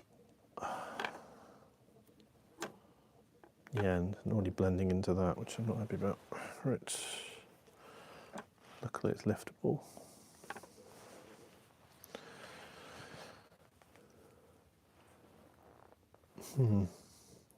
Feels like there's kind of a dark blue behind the letters here, so we can pick them out in sort of a dark blue, but annoyingly it's sort of, yeah, maybe a bit more browner. Annoyingly, it gives the contrast, but rather annoyingly, it's faded out, so I don't know how to do it. We could do it. But you see what I mean about bringing out the highlight over time. You kind of, as I say, there's two camps. I don't agree with the camp that does that starts with the darks early. Given the way that watercolour works is about revealing, messy. Given the way the watercolour works about revealing you're sort of using the lightness of the paper, it makes sense to work downwards. But, you know, you can do it the other way. You have to be very confident that the dark colours you're putting down are the right value. So, and it's very hard to judge that until you are finished. Serrano is in Lombardy. No, Savio dynasty were the royals from the region Piemonte. Serrano in Lombardy is where Milan is. Ah, that's interesting. That's very interesting, because we went to Milan, but he didn't get, I don't think he brought that back from this trip. We did, we went to Milan and Venice in 2011. I got my mother died, so I got some money from that. So we never got married, but we had a kind of a honeymoon. That was really our honeymoon. And I mentioned it before. So, you know, we went there, and but I think it'd already been. He wanted to go to Milan again, or I thought he hadn't been before, but you know, he wanted to go to Milan. That was his choice. It rained. Yeah, I'm not happy about that. Anyway.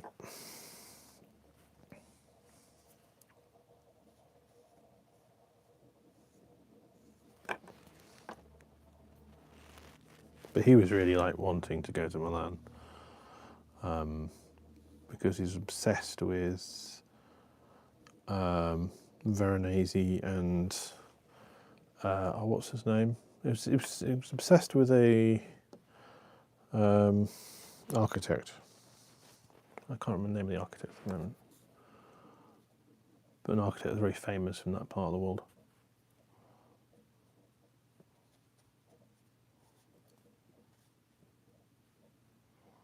Yeah.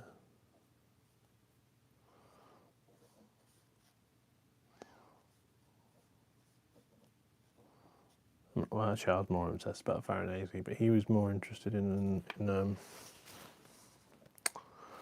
yeah, he was more interested in other things. I try to remember the name of it, of the architect. Someone's really big in the UK.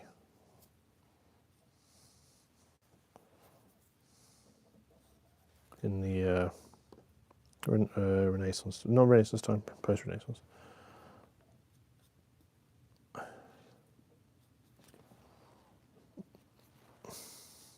Really big.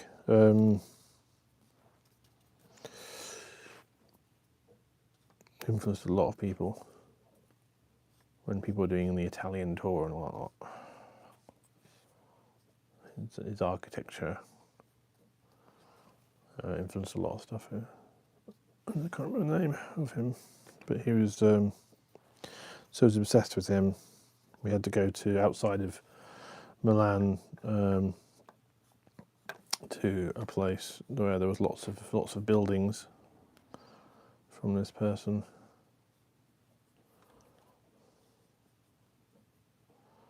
And he was obsessed with that. I could probably Google it actually.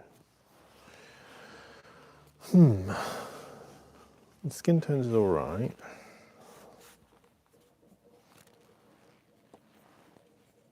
She's got grey hair, which is a bit more difficult to do. Yeah. You might have sensed that, when things are grey, it's always, that's kind of the fun thing. Trying to get right.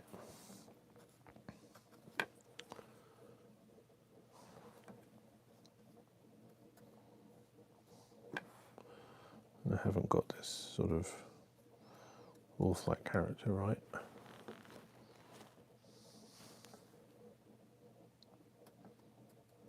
We like red spots. It's very strange.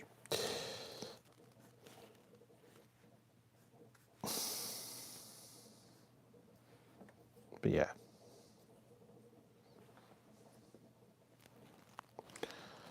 And so that's a dark green. Very dark green down there. Oh.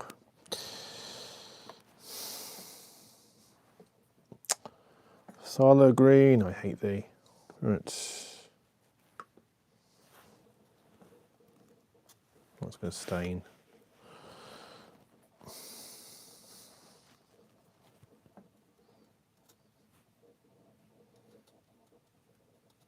I'm not a fan of phthalos. They're great on their own, but they just take over. I like purple. Right.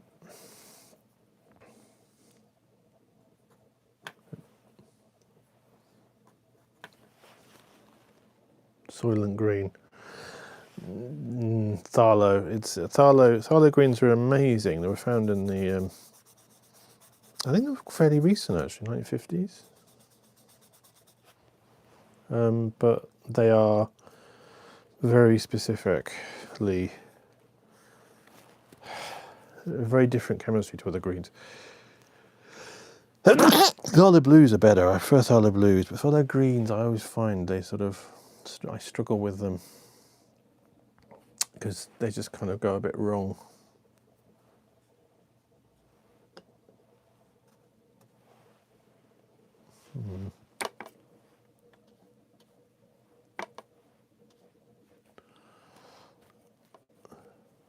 That would have been better actually, just as a soft cobalt blue, but anyway. That's leaking from there. But yeah, all those.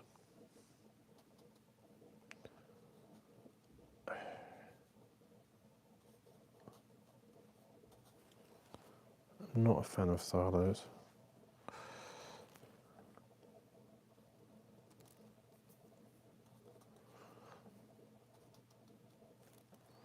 I use them, but I find I struggle with them every time I try to use them. They are not the easiest thing to work with. Can be good in mixtures, but again, they seem to kind of take over. That's why I prefer cobalts in a way.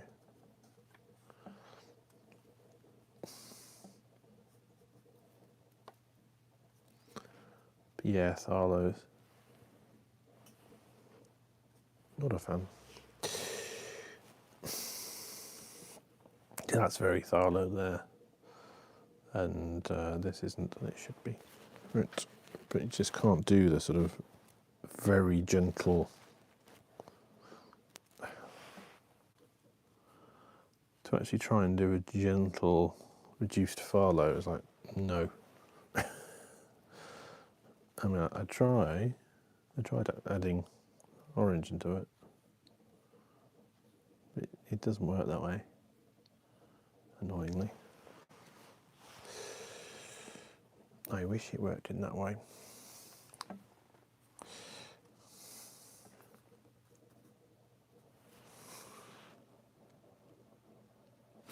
Yeah, I did like Soylent Green. It's why I don't understand why someone actually did a product called Soylent Green. I'm like, did you not see the movie? Obviously they did. I think it's funny. It's like, no, it's not funny.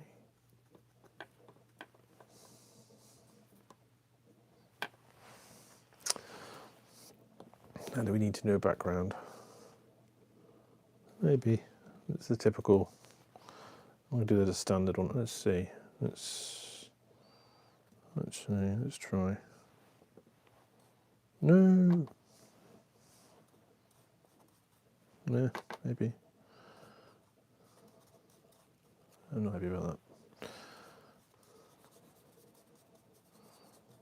Looks like a mess. Great.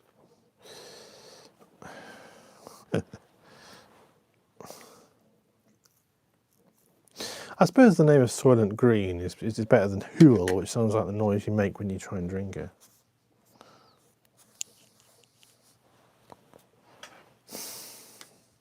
But they're all like, really? Really? Yeah, let's use a bit of...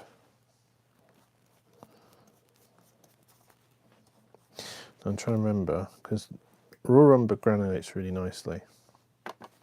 Maybe if I add some blue into that. I seem to remember that works really well. And maybe go into a...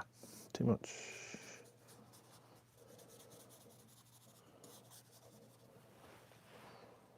Okay.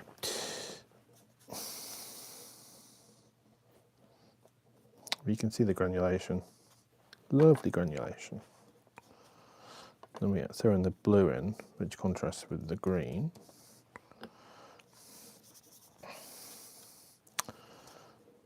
Yeah, I'm not a fan of that. Not a fan of that.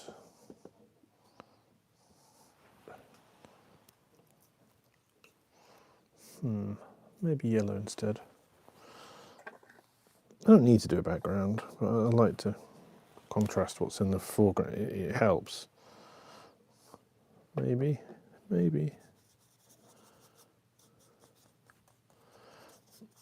Because what the curtains behind it are kind of a cream white, so it's kind of always interesting to try and focus on something.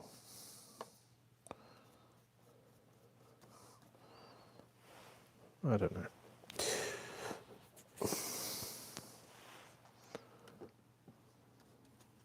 And it is a kind of an orangey yellow. Oh, I quite like that.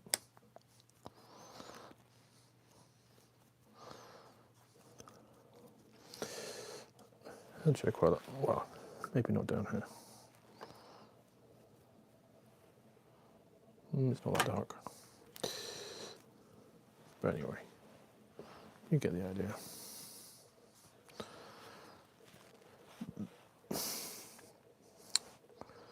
Because yeah, that's always a tip. If it's not really if it's kind of if you're working in a relative thing, right? So the more if you're trying to work against a white background, it's not great because you really want to make things pop. You actually want a darker background. So if you're struggling with the values of what's in front of you, often the best way of doing that is to go, okay, darker background. Because it's not against it. It's not against it. Not a fan.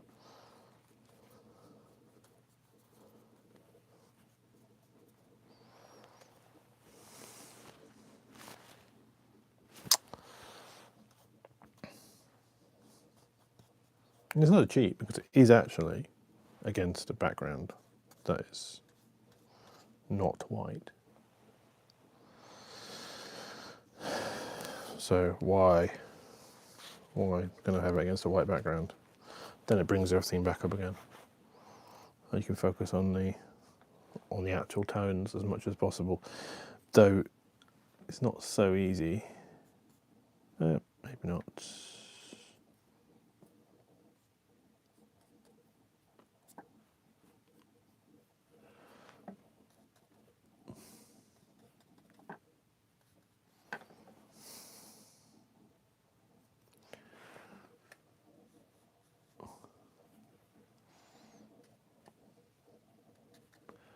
Yeah, this rust is fun.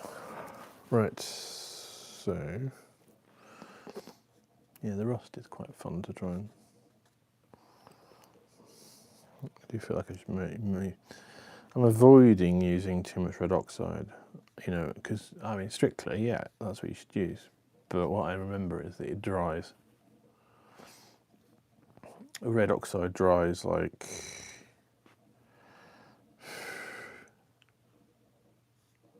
It dries lighter. A lot lighter. So you put it in shadows and you're like, oh my goodness, that was a mistake.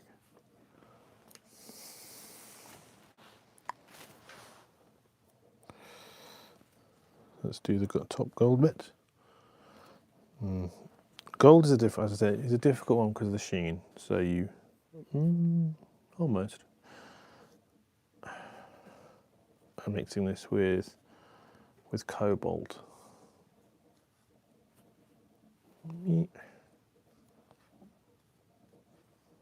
Cobalt will dry lighter though as well. So it's always a fun one. But it's quite green there.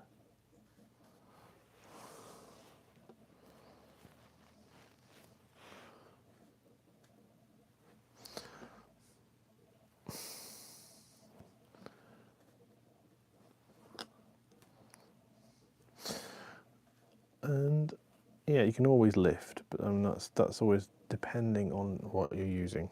So, you know, you can't always rely on it. You can't always rely. And as I say, not so happy about the Amaretti. It's kind of gone a bit crap.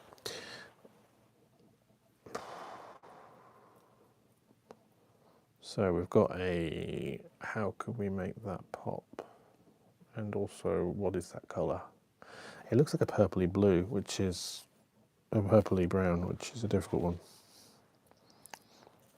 We could use manganese, but what will happen is that would dry lighter. So, the fun of these things. So it's probably better to try and mix it. So that'll be a cleaner colour. Alice Crimson will probably work quite well.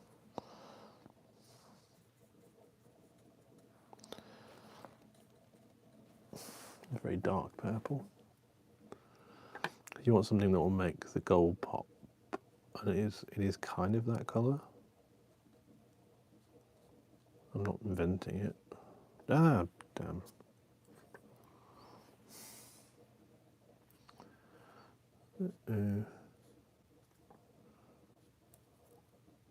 Yeah, we're losing this. This is the where it gets fun.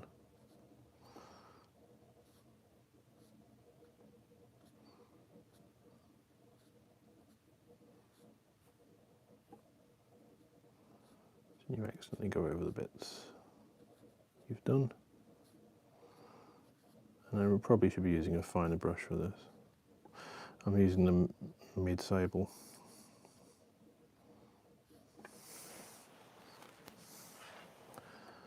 And actually, that purpley will probably work quite well up here as a contrast to the gold. And in the shadows of the green.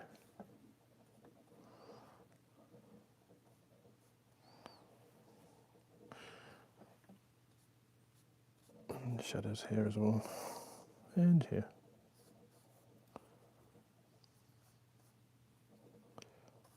It's all a bit light, but I wonder if there's a date on the, Sid says, I wonder if there's a date on the Amaretti's box. It looks quite old, but the kind of style they repurpose over again for gift packets and sort. Yeah, I mean it's very rusted, so it's certainly not new. I mean we have a damp problem here anyway, so that doesn't mean it's that old. But as I say, when he went to Milan or that area, doesn't mean he got it from there, but the likelihood is he got it from somewhere around there. When he went to that sort of area,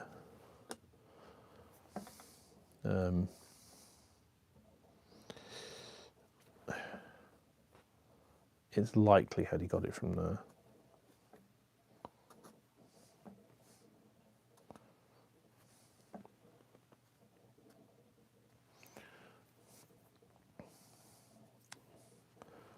Very likely that he actually got it from the area itself. I've never seen this here. He could have bought it in London, but I've never seen it here. It would be very expensive to buy something like this in London. So I suspect he brought it in.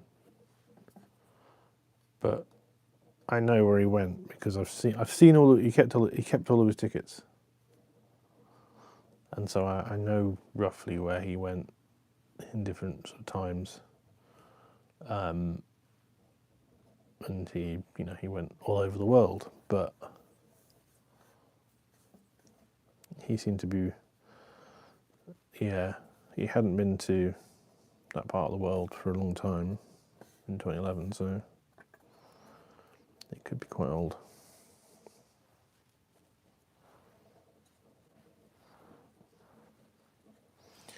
I don't remember him doing a Milan area trip recently.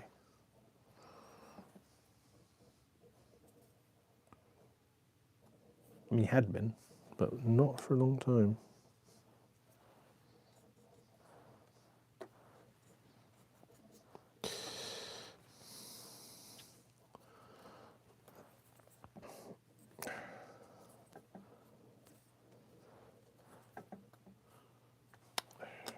Getting the right kind of turquoise. Right.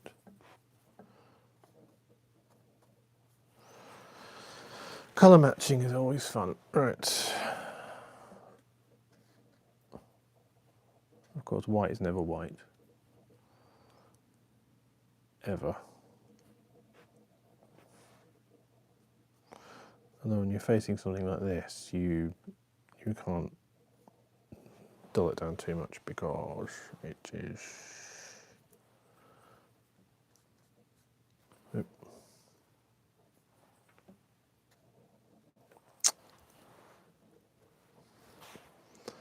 It's more orangey. Maybe we do some of that then. Oh, not that much.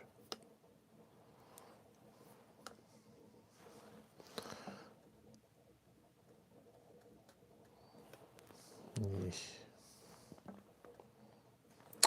It's too greeny.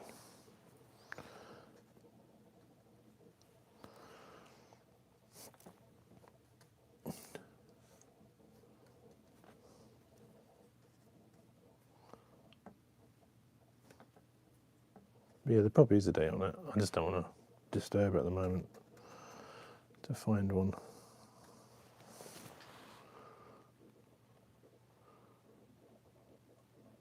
I thought it was a tin for those long chocolate straws.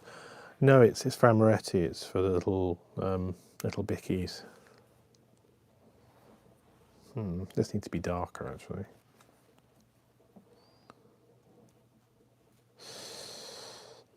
And that leads me to a problem, because to actually keep the depth of the colour in the shadows is actually always fun. You kind of want to have like a deeper colour. Sometimes it just comes a bit muddy. And you're like, ugh, that may be too bright.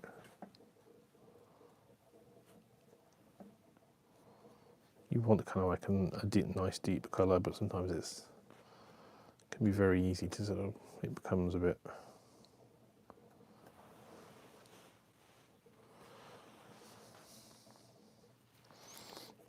But yeah, no, it's still amaretti bickies. Massive tin of them. I mean, we're talking, I don't know, it's a foot long tin. No, more than a foot and a half. I should be working in metric, I know, but I'm sort of, don't know, half a metre? It's half a metre high, it's a big tin. So as I say, it wouldn't be like, oh yeah, let's do a little, That's why I don't think he brought it in from a, in his luggage. It'd just be too massive to bring on a plane. Knowing him, he'd probably try, but it wouldn't be easy to bring in. So I suspect he brought it in on the camper van. He had the camper van until really quite soon, a few years before I met him. I know this because I found he left it. He got impounded, and I found the charges, the impounding charges being charged to him on his old statements, because he kept statements going back decades, and it was like, I think that must be the exit of the van.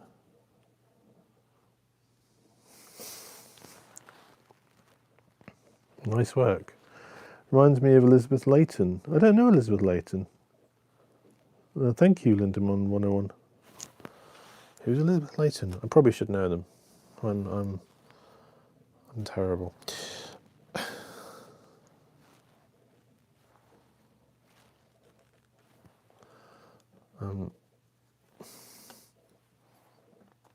Especially if they are modern artists, I probably wouldn't know them, because I don't really pay much attention to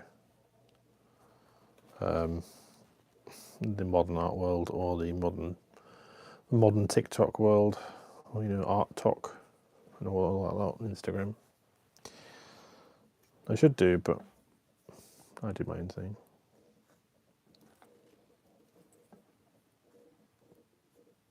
I've been out of it for a long time.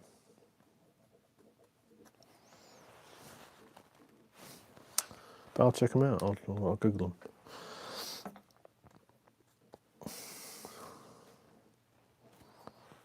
Yeah, this is a bit more green than I wanted, anyway.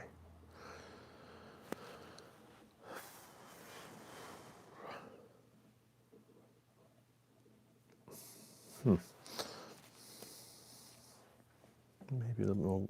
Yeah,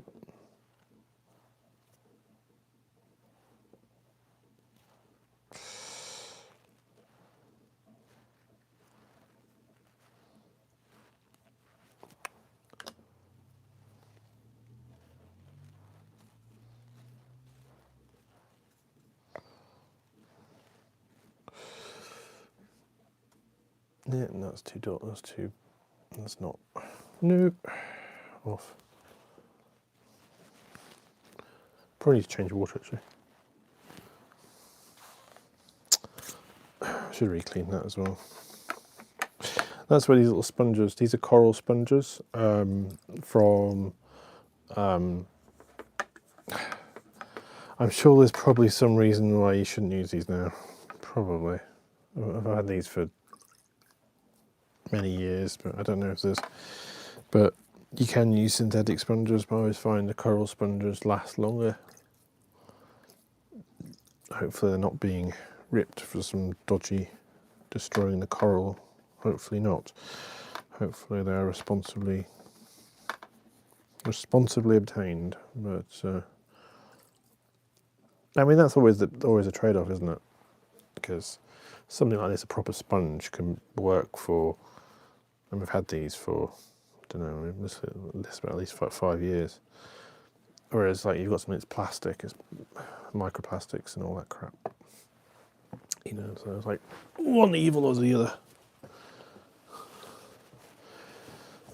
It's like choose your poison, because plastic sponges aren't as good, and they shed microplastics. So which one's worse? I don't know.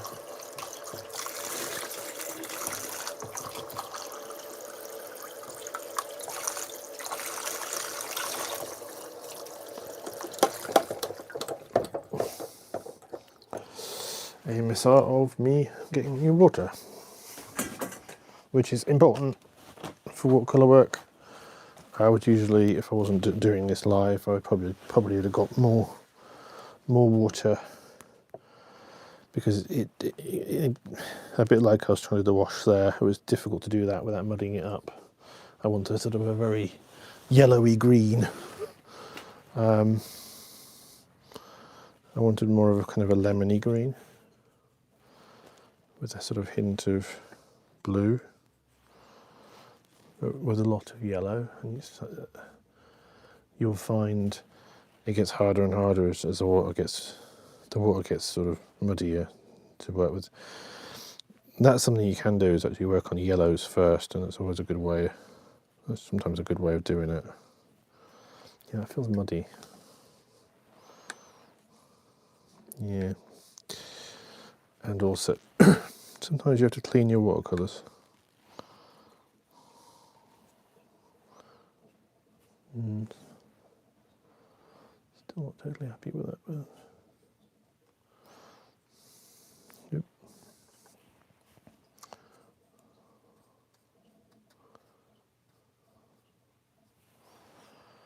Yes.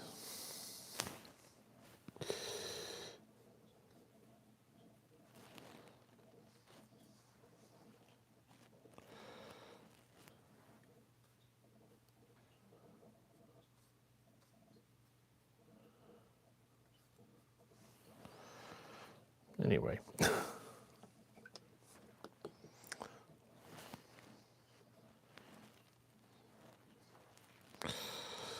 But yeah, I mean, it's quite often a good thing. That's why you often work with the skies first, or you work with the yellows first, because as you work, the water gets dirtier, and so you really want the yellows to be there first.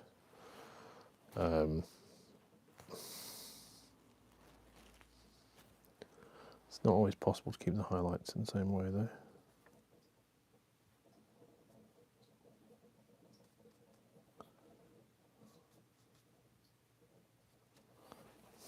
That's wrong.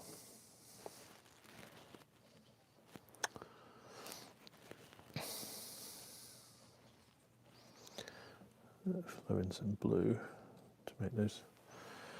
It's hard to get that definition of shadow, though, with the darker areas. I mean, we can bring in some more blue on that side, but it's yeah.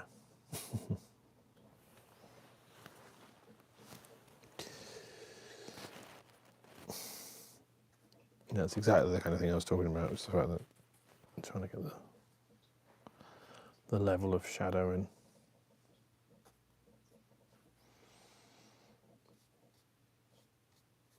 It's almost like this should be a lot darker. You want to kind of keep the depth of colour in there. So the darker you go, you can lose that definition.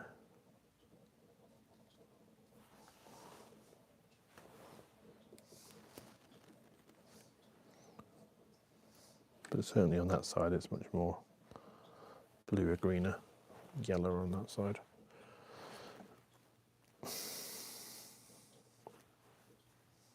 But then again, you still want to have some form of definition,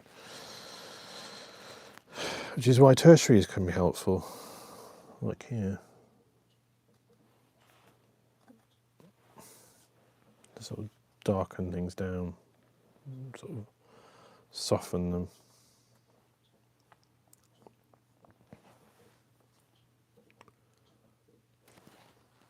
Without it seeming a bit too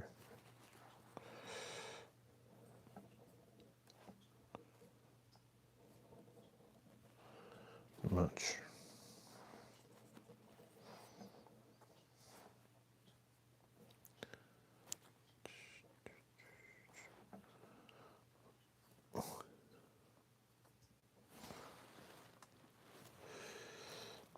So, yeah.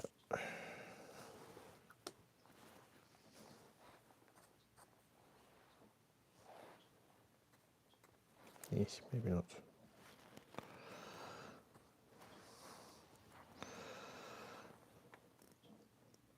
So that's quite a difficult thing of actually getting the definition. It's like as we shift across, getting more blue, like even in the red tones, it goes from quite sort of a faded red, but quite a orangey red, and then it goes more sort of purpley, but not entirely. That's always the fun part. You want a little bit of kind of definition, a little bit of kind of that colour coming through, but almost like you want to add in blues as you do it.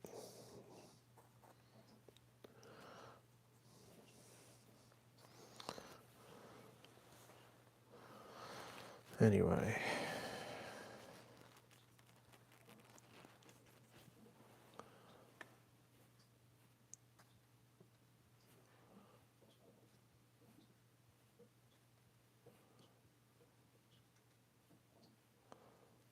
Here's a difficult subject. I make myself very difficult. Why did you do that? But, nope, of course, you get that wrong.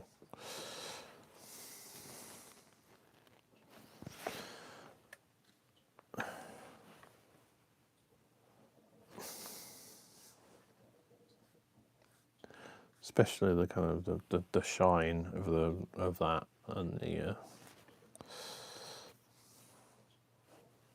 Geez, a little bit more orange actually. Maybe we can bring in a little bit more colour on the. Oop.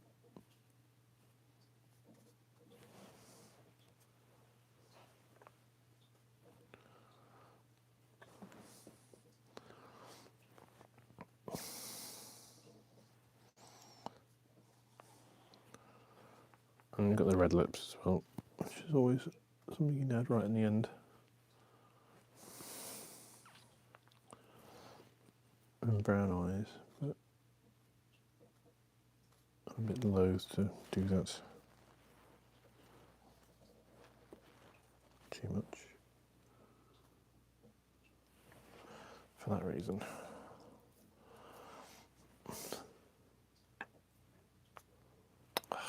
For that reason entirely. Bye-bye.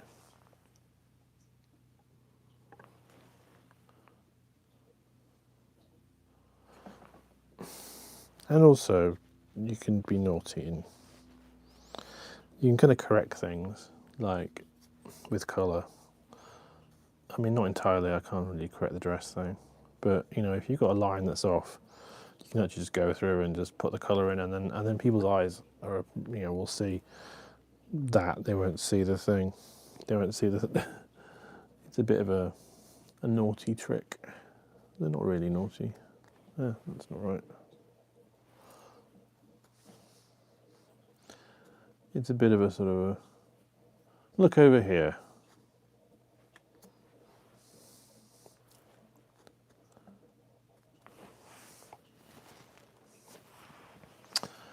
You know, don't look over here, look over here, that thing, you know.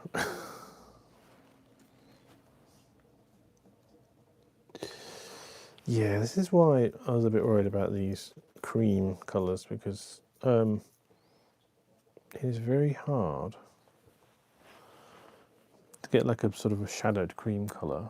It is very hard to do without, one, it looking like a light area that is not in shadow, and two, ochre, once you shade down ochre or you mix it with stuff, it can look too, way too, maybe cobalt will help. It looks too muddy. But the thing is, it's like a sort of a creamish white, but it's in shadow, so it's a difficult one to do.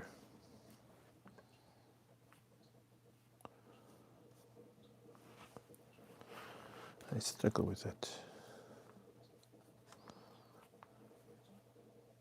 Maybe the building is more accurate. That.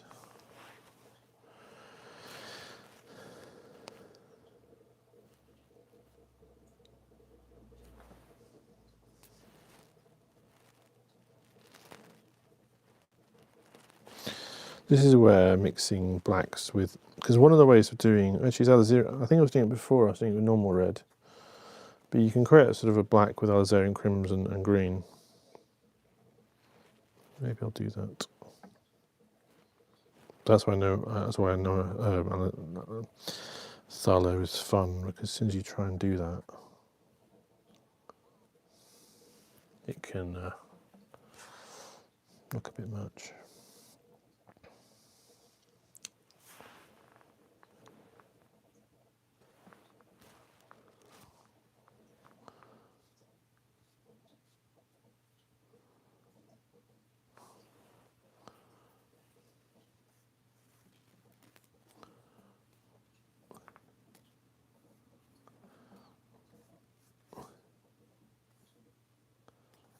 I think I'm gonna very soon. I think probably call it a day.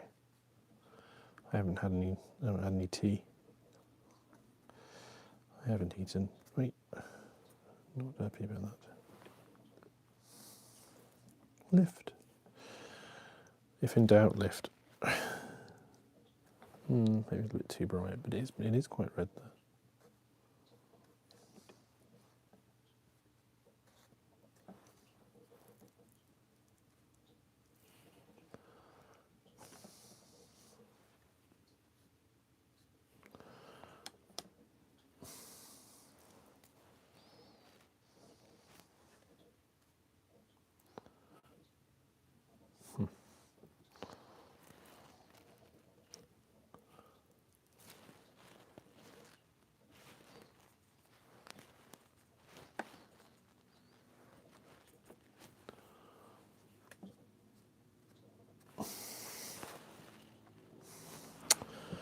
So yeah. Now I'm liking the granulation here. So if we wanted to do the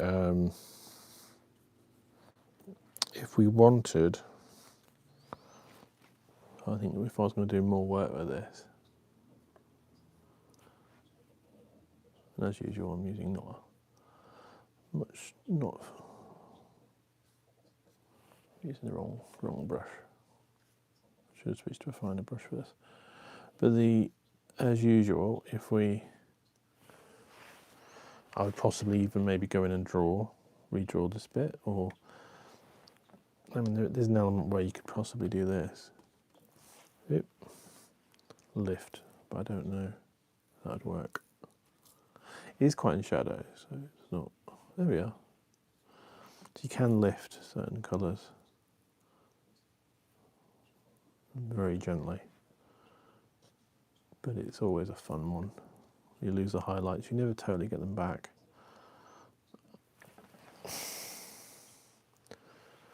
But yeah, this shadowed side is that's probably why I wanted to get light on that side. I was like, this is going to be fun. You can introduce a little bit more green on that side because it's the cobalt green will dry to lighter and it will look more like it's in shadow, but it is quite green. But yeah, it's the fun of the fair.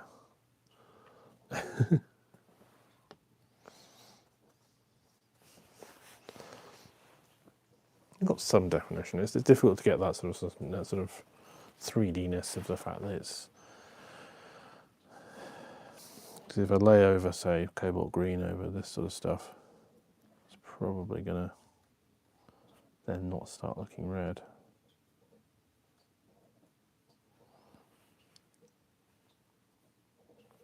Even though that area is like, much more darker and much more like this, it's much more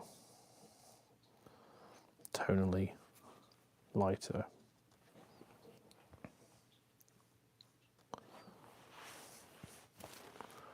But I think it's, not a bad try.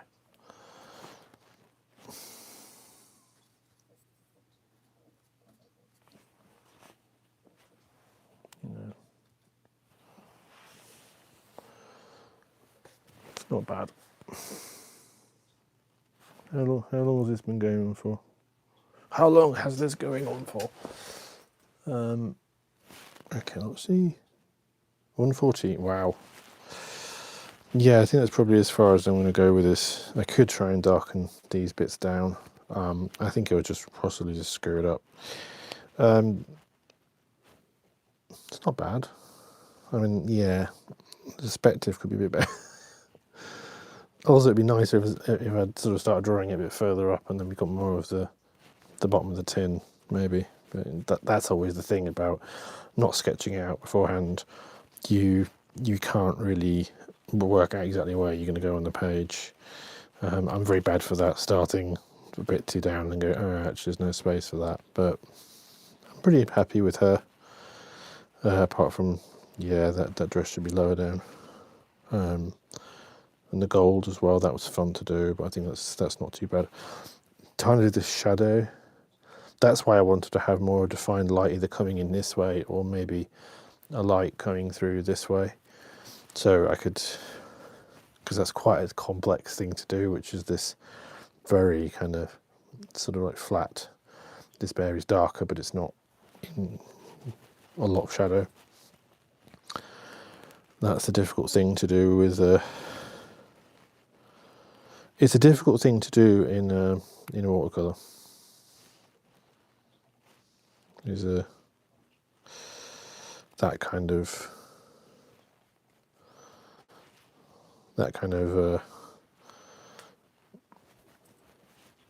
subtle shadow.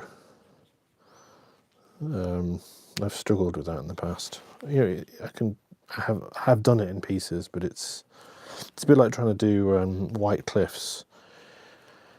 You wouldn't believe how difficult white cliffs can be, and they're just really kind of you know, really kind of complex things to try and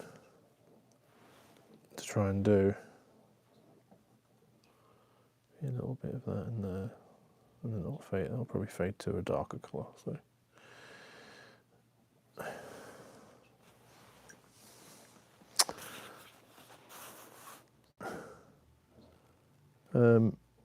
Thank you, Spark. I like it, Tim. It feels like a difficult subject. It is very difficult. When I chose it, I was like, oh, this could be a nightmare. And then I started painting it, and I was like, it is a nightmare. Surprise, surprise. But yeah, thank you, great representation. I agree, it's very good. It gets you a thirst for Amaretti too. Yeah, I should be employed by the.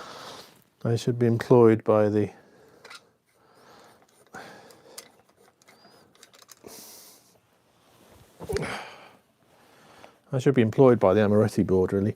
There isn't an Amaretti board, but if there was an Amaretti board, I should be employed by it. Yes, please. In fact, I would like that sponsorship. If yes, free Amaretti. I could actually. Though no, I can't eat it because it's got wheat in it. Yeah, gluten-free Amaretti. Gluten-free Amaretti. If there's free gluten-free Amaretti, I would go for that as a promotional thing. So yeah, I think that worked really well. You can have a closer look at it. Yeah, not bad. And this is what we're looking at. You can see that, yeah, it's actually the camera there is showing much more contrast than what's in the original. So it's much more subtle. But yeah, a fun thing to work with. Sponsorship incoming. Yeah, I would be totally open with if it's gluten-free Amaretti. Yeah. There's like, yeah, hiking chairs or Raycon earbuds or you know, VPN meh, but Amaretti, oh yeah, I'm all over that. I would be all up for that. Yeah, give me food. Feed me. I mean, more interesting. Yeah, so many of those sponsorships. I'm like, why did you take that? Like Surfshark, NordVPN, BetterHelp. What is the other ones? Raycon earbuds. You know, I'd use Surfshark. It's not very good. I use Nord. Nord is all right. Nord is probably better of the two. But like, they're not very good. They're not very. Boless is more interesting because that's the tools for sexual well-being. I don't know how to say it in a way that the toss doesn't get upset. But yeah, they're all right. But the rest of them, like, it just doesn't. It's all the same stuff. Everyone's shilling. Amaretti. Oh yeah, I'm definitely up for I feel like you got the third perspective of the dress really well. Quick call the Amaretti people, says Sid. Yes. We can now look at it. If there's a date on it, actually, let's have a look. I can now move it. Let's see. It's from Paolo Lazzaroni and Figli SPA, Saronno, Italy.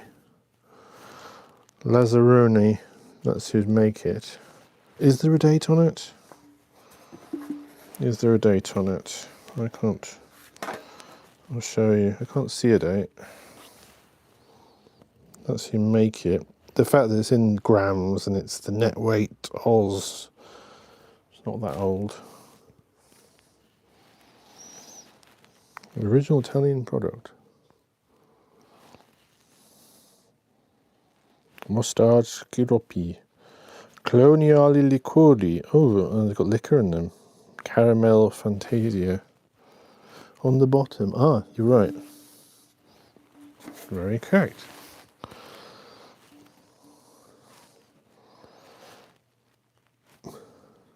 Could I have them? Actually, no, I can have Amaretti. I've just remembered. Yeah, because proper Amaretti is actually doesn't have wheat in it, just almonds, doesn't it? So it's got sugar, apricot kernels, almonds, egg white.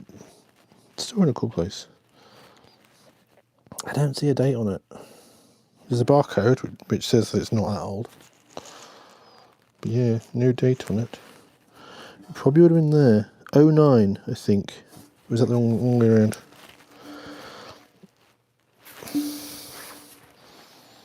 Yeah, there's like a little thing there which is very faded. But it says what looks like 0809. So 2009.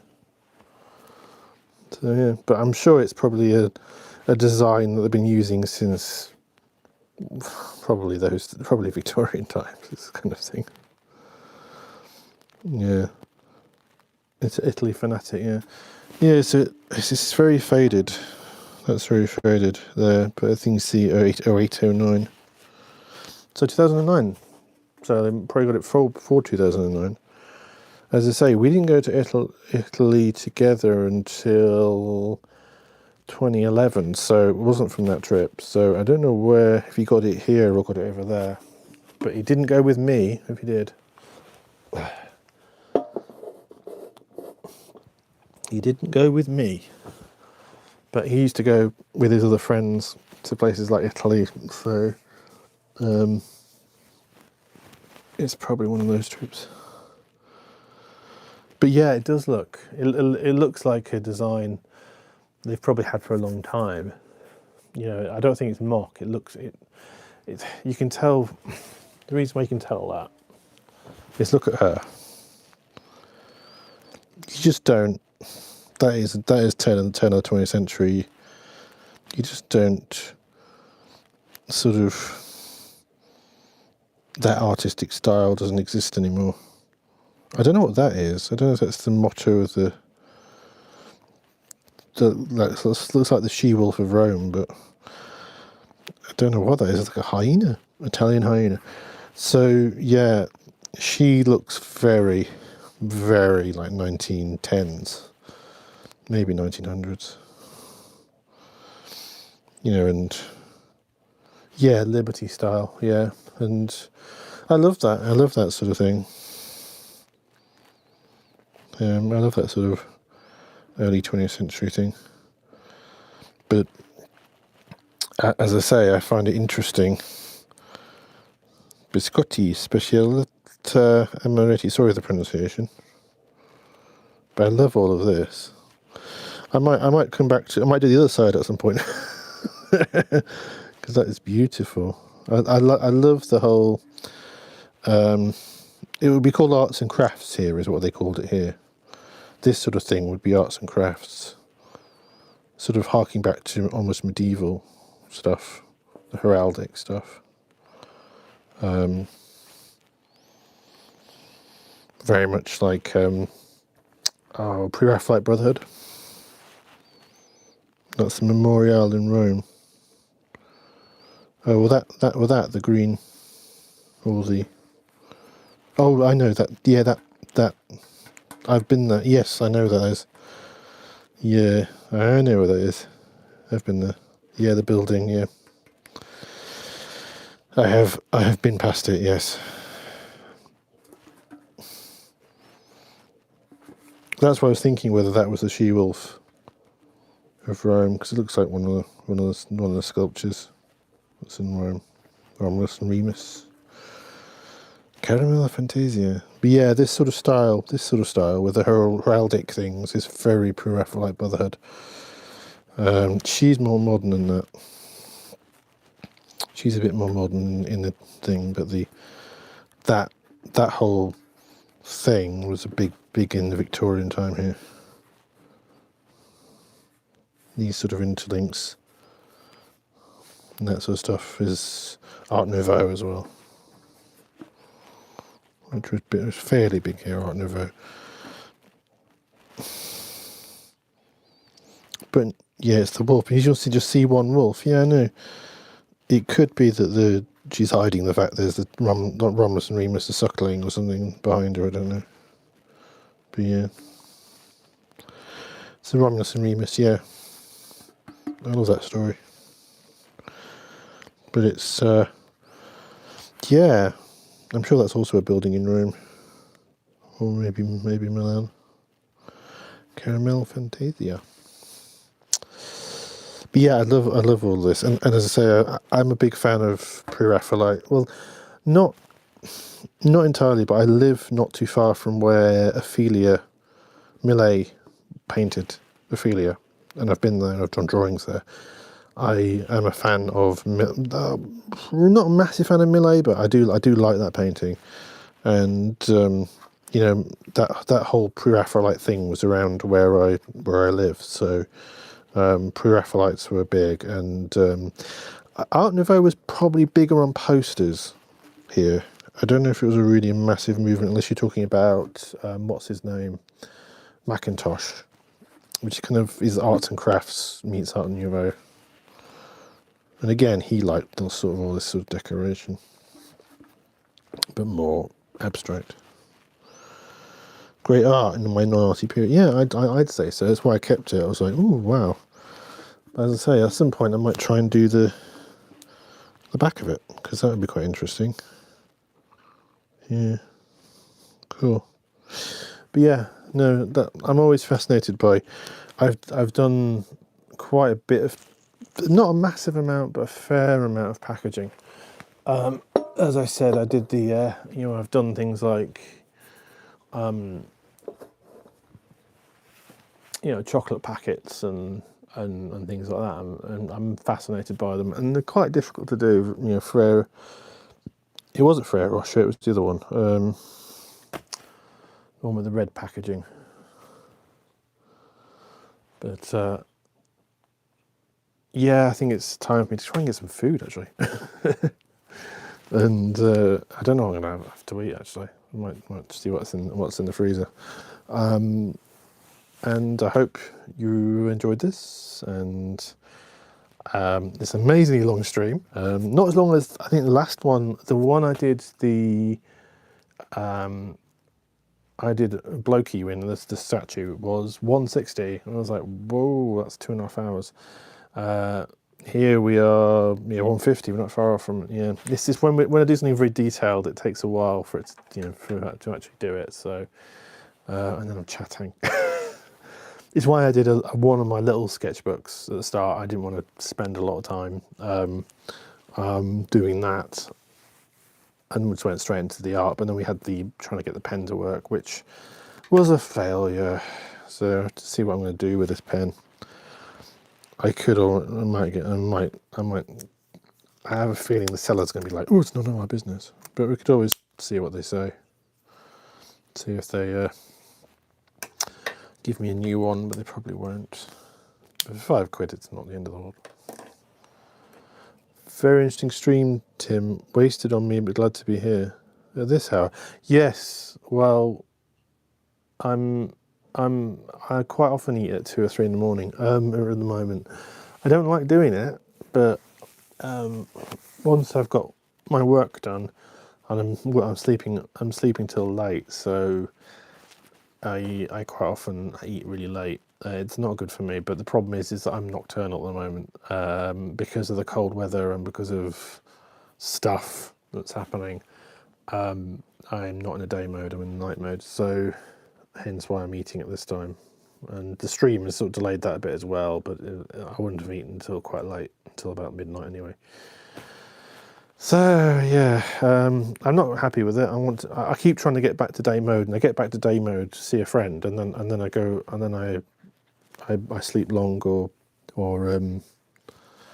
kind of like work throughout the night on a video or something, and it's the nature of at this time of year I just start going into hibernation mode. It's one of the reasons why I want to get out and do some walking, hiking, because that will help and will force me into a day mode, and also you kind of they're forced into a sort of a daylight thing where it's like everything's from like 8 till 4 or whatever, 8 till 3, and then you got a long night, which is not so great. But then you can just sort of do some food, and then you flake out, and so it forces you into a day mode. And the weather's getting better. It's cold, but it's not storming at the moment. So I'm thinking of going out, but what I want to do is a long walk, and I don't know whether I can do it in time without all the Christmas shiz. Hibernation, yeah. And I need to get my presents for my godson before I do that, or kind of like break, maybe do some of that, and then come back and do that. I need to get all that sort of stuff sorted, and Christmas is a nightmare. I hate Christmas. I may look like Santa, but I hate Christmas. I'm not a fan of Christmas. So, yeah. I'm sorry. Anyway, I think it's best to go and get some food. Thanks for watching, and I will see you.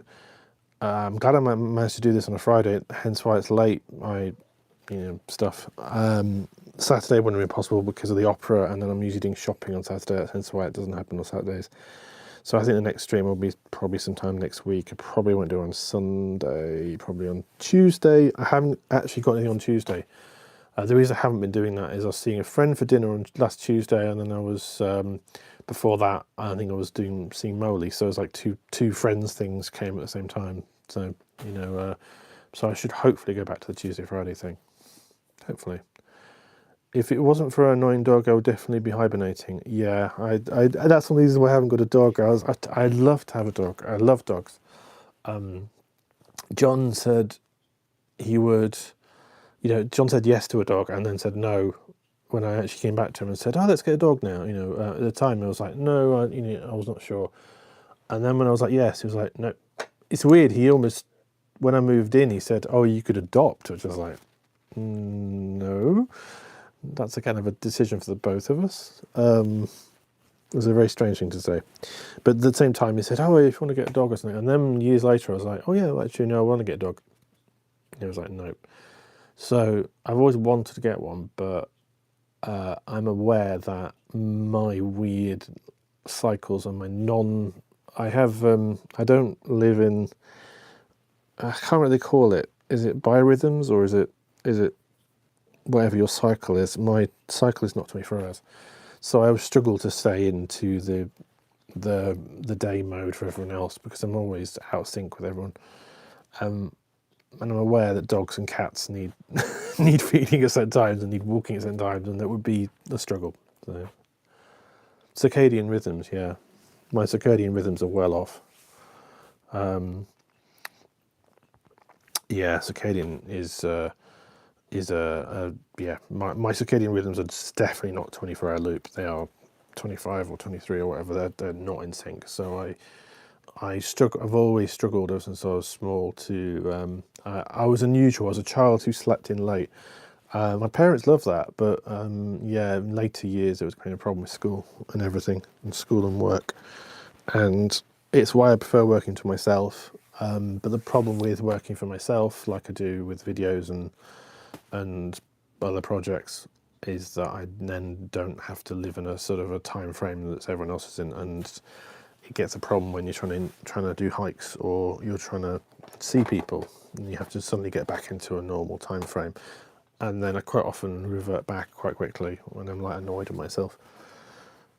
Because I don't like the idea of I don't see light at all. Well, I did see some light. I saw some this morning when I went before I went to bed, and I saw some when I woke up. I saw it at 3 o'clock. So I saw a bit of light, but at the end of the day rather than the start of the day. So yeah, it's not good, but I don't know a way to defeat it, because it's just the way my cycles are. They're just really screwed, and it also depends with if I'm doing a lot of editing. I tend to try and I kind of like sit down and just edit for hours. I hyper focus on it, so that can sometimes lead me to suddenly be like, oh, it's 9 o'clock in the morning and I haven't slept and I've just finished a video, and that was this morning. It was like, oh, it's 10 o'clock. I need to go to bed now. And it's not good when you're actually trying to do hiking. So I need to get back into a day mode and get out there and do some hiking. But I'm shooting videos in the garden and I'm doing these live streams, so things are happening, but it's just not hiking. But then again, I say the weather's been so like, I've not exactly rushed out. But I've got tents to try. At the very least, I need to go out and do the tent, test the new tent out, and do a video about that, and then really, possibly, if I can do a camp with that and test out my cold weather gear before I go out properly, because I don't know if it works below 0. It should do. And try the new mattress as well, the Expert mattress. So it would be good to do a test camp somewhere around here, and then go out properly. So anyway, I hope you enjoyed that. I will stream next week some point, and I will speak to you soon. Is it rude to ask about the tent? If you watch the latest video about how to get bargains, you'll see a screenshot of it. It's the Astagear Crescent 1, and no one, apart from Grey Hikes, and Grey Hikes is a great channel, by the way.